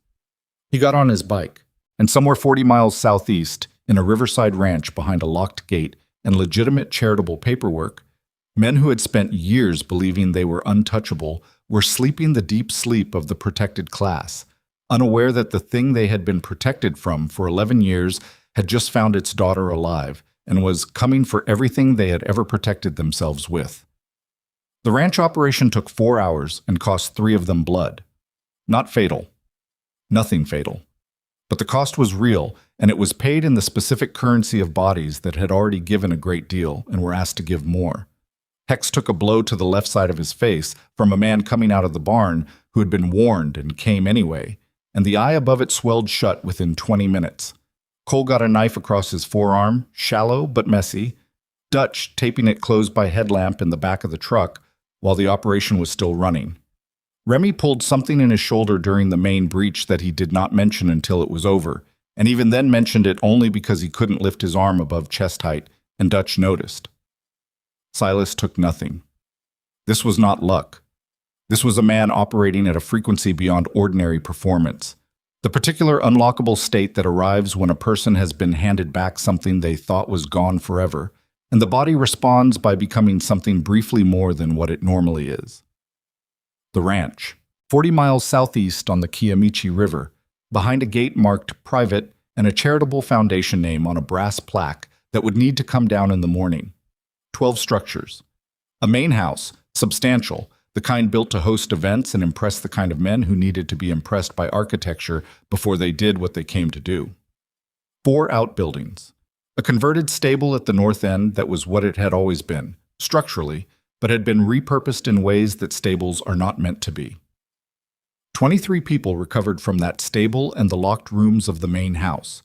Women and girls ranging in age from 14 to 31, some of whom had been in the network for weeks, and some of whom had been in it for years, and all of whom came out into the pre-dawn dark of the ranch compound with the same blinking, uncertain, not yet trusting quality of people who have been told they are safe before and have learned at great cost what that promise is worth when the wrong people are making it. Naomi coordinated federal response from a secure channel in Remy's truck, and the agents who came in the third hour were from a field office in Arkansas rather than Oklahoma, which was deliberate and mattered. They came with warrants signed by a magistrate who had been woken at 2 in the morning and had signed them with the alert focus of someone who had been waiting for this specific filing to complete itself. The warrants covered the ranch, its foundation paperwork, and 7 names, including Richard Cale and a sitting state senator whose connection to the network had been the piece Naomi had been missing for 8 months and had found in Garrett Phelps's handwritten list at the folding table in Station 2. 14 people left the ranch in federal custody as dawn arrived, gray and thin, across the river. Damian Voss was among them. He walked to the federal vehicle without speaking, without the smile, without the performance. He looked for the first time like the actual dimensions of what he was. Not the consultant, not the businessman, not the respectable face of a machine that processed human beings, but a man of ordinary size walking toward consequences that would finally match the scale of what he had done. Richard Cale was placed in a separate vehicle. He looked at Naomi as he was put in. He looked at her for a long moment with the expression of a man taking a final accounting of where a sequence of decisions had led, and what he found in that accounting was visible in his face in the brief, unguarded way that faces are sometimes unguarded at the end of things. Naomi looked back at him. She did not say anything. There was nothing left to say that the morning was not already saying. Elena watched it all from the open tailgate of Martha's Dodge, a wool blanket around her shoulders that smelled of the same dog and motor oil and old floral that it had smelled of on the county road 6 hours ago, which now felt like a different geological era. She was drinking coffee from a thermos Martha had produced from somewhere in the cab with the matter-of-fact magic of someone for whom preparedness is a love language. The coffee was strong and too hot, and exactly right. She watched them put Damien in the vehicle. She watched the door close. She watched the federal SUV move down the ranch access road and onto the highway, taillights shrinking in the gray dawn, and she drank her coffee and she let herself feel the specific thing she had not been able to feel for 8 months, which was the weight of the future. Not as threat, not as something to outrun, but as a thing that was hers again. Her phone, a new one, Cass had pressed it into her hand at Station 2, showed a text from a Texas area code. Her aunt. 3 words. She's okay. We're okay. Elena read it twice, then held the phone against her chest and looked at the sky. Martha climbed up onto the tailgate beside her without asking. Sat. Poured herself coffee from the same thermos. They sat in silence for a while, watching the compound clear. What do you do now? Martha said eventually. Not pushing, just asking. Elena thought about it.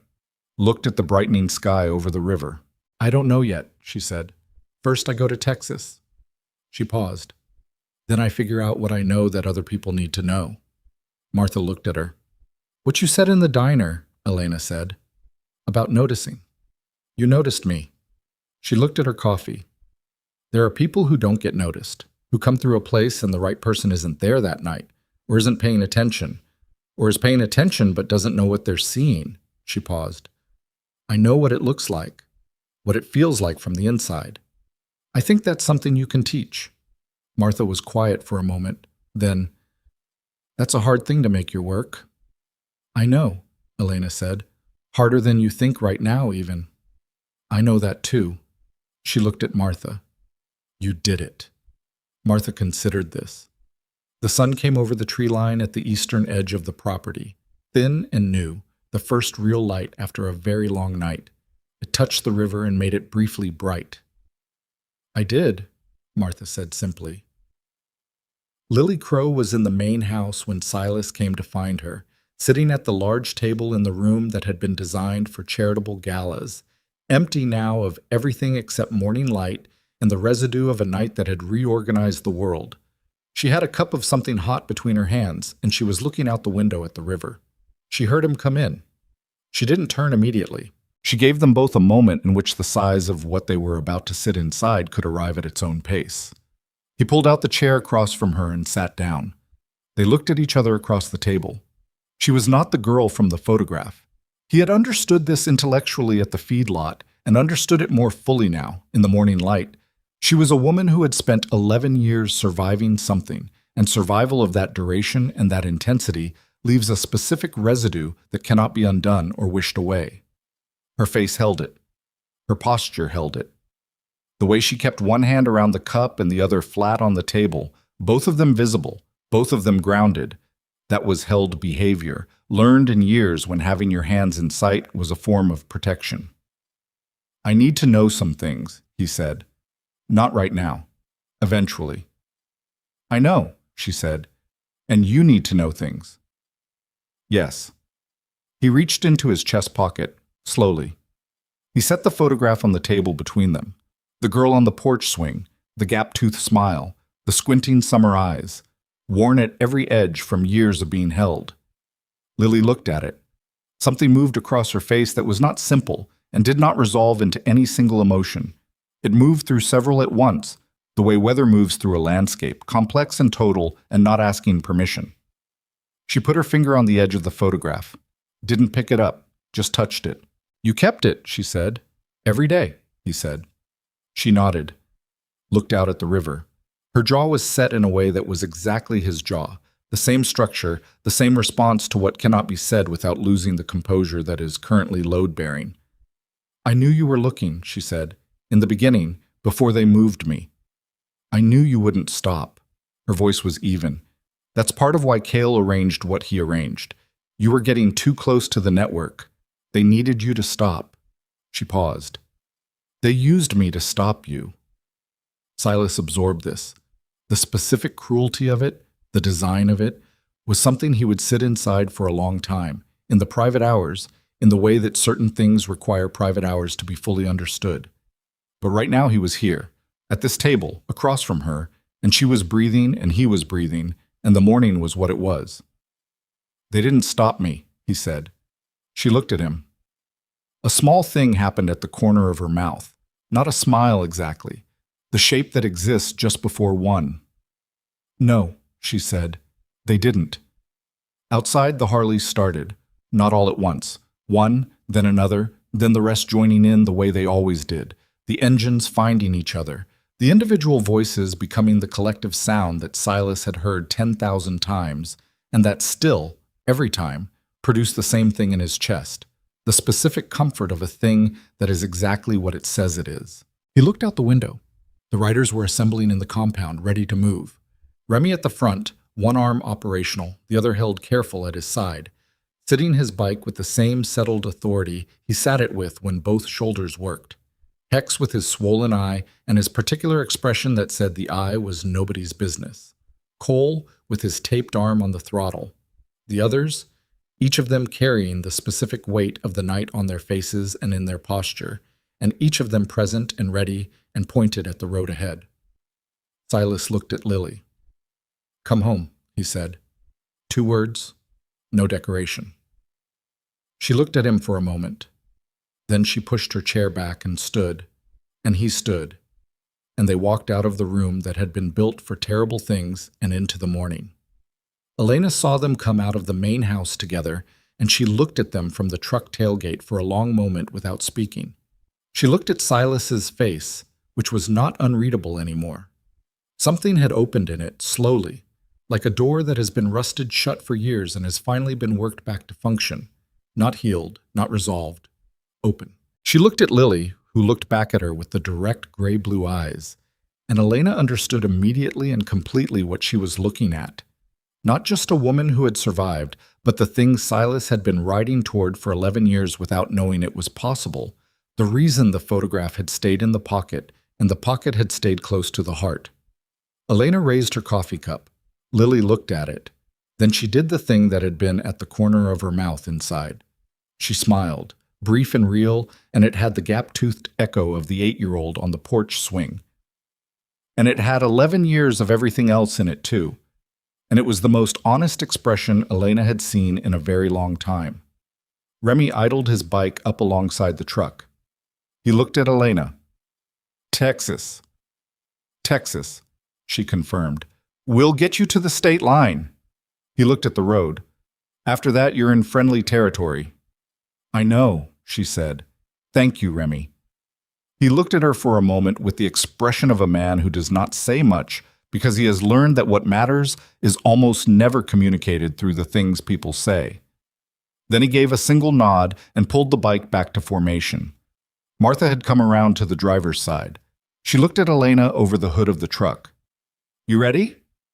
Elena looked at the compound, at the river and the new light, at the 14 people in federal custody moving down the road toward what they deserved, at the 23 people who had come out of the stable and the locked rooms and were being tended and transported and accounted for, some of whom would have long roads, all of whom had roads now where yesterday they had had walls. She thought about 11 names, the ones she had left. She had found 4 at the feedlot. The others had been located through the night as Naomi's warrants opened doors. Some immediately, some that would take days, one that would take weeks, none that were closed permanently. Not anymore. She was not finished counting. She understood now that she might never be finished counting, that the counting itself was the work, the ongoing work of a person who knows too much to look away. She was all right with that. Yeah, she said, I'm ready. She got in the truck. Martha pulled out of the compound and onto the ranch access road, and behind them the Black Iron Riders fell into formation, 12 Harleys in the thin morning light, their engines making the sound they always made. Not threatening, not performative, simply present. The sound of people who have decided what they are and have nothing left to prove about it. They rode south toward the highway, and the river ran alongside them briefly and then turned away, and the fields opened up, winter pale and vast. The sky above them going from gray to the first tentative blue of a February morning that had earned its light. At the state line, the riders peeled off one by one, engines dropping and then rising as they turned back north, until it was just Silas who rode alongside the truck for another quarter-mile on the straight Texas highway, his bike steady and unhurried, the pale winter light on his leather jacket and the road ahead of him long and open and known. Then he eased the throttle and let the truck move ahead. Martha watched him in the rear view. Beside her, Elena turned and looked through the back window. Silas sat his bike on the shoulder of the highway and watched the truck go, and he put one hand up. Not a wave exactly, something quieter, an acknowledgement. And Elena put her hand flat against the glass. He held it for a moment. Then he turned the Harley north and opened the throttle, and the engine said what it always said. And the road took him back toward whatever came next.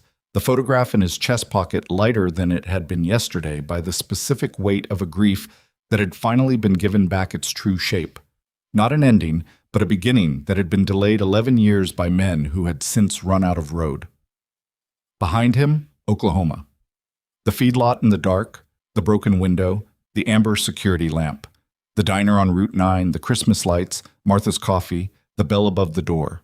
Ahead of him, Lily, riding passenger on Remy's bike because they'd found her a helmet, and she'd put it on without hesitation, chin strap buckled, visor down, her hands at Remy's sides, and her face forward into the cold wind, with the expression of someone relearning the particular freedom of movement toward something rather than away. The Black Iron Riders rode north on a February morning that smelled of cold air and thawing ground and the distant specific smell of coffee from a diner that was already open again on Route 9. Because Martha Quinn had called Dale before they'd left the ranch and told him to start the coffee because she'd be back before the breakfast crowd. She was. She unlocked the front door of Millie's at 6:47 in the morning, flipped the sign to open, and stood for a moment in the entrance of the place that smelled of old grease and burnt coffee and the Christmas lights she still liked. She looked at the booth where Elena had sat, at the floor where the broken glass had been, now swept and clean, at the counter where Silas Crow had drunk his coffee and said what he'd said without ornamentation.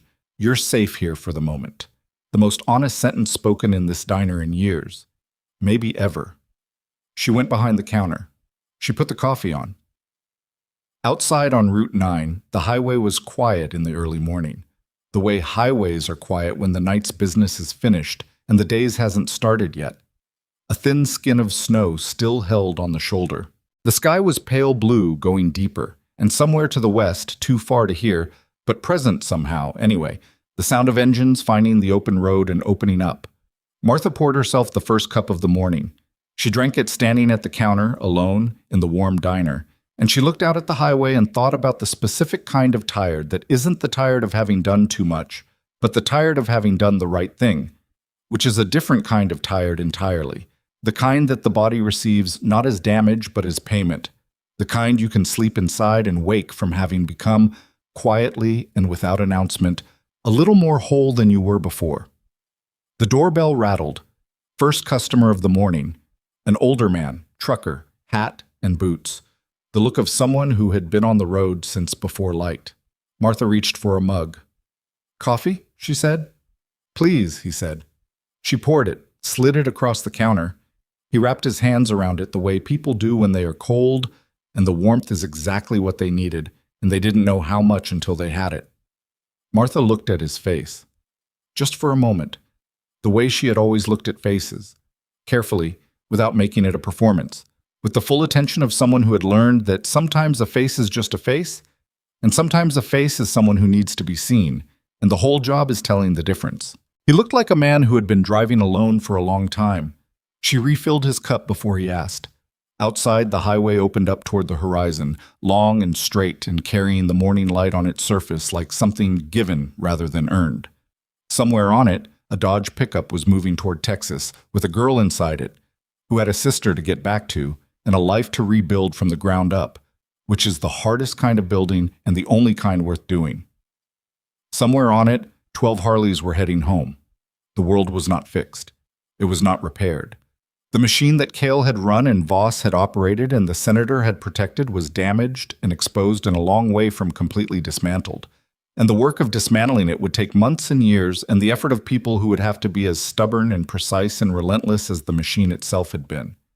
But this morning, 23 people who had been inside locked rooms were outside them. A woman named Lily was watching the Oklahoma fields go past from the back of a motorcycle, feeling the cold air on her face and not being afraid of it. A federal agent in a clean district was filing the second wave of warrants from a satellite office that did not route through Richard Cale's desk. A 14-year-old girl in Texas was waking up in a house with a red metal roof, safe, not yet knowing why her aunt had been awake all night, but knowing, from the quality of the morning, that something had shifted. And at Millie's Diner on Route 9 in Pittsburgh County, Oklahoma, the coffee was hot and the door was open and the woman behind the counter was paying attention, which is sometimes exactly enough.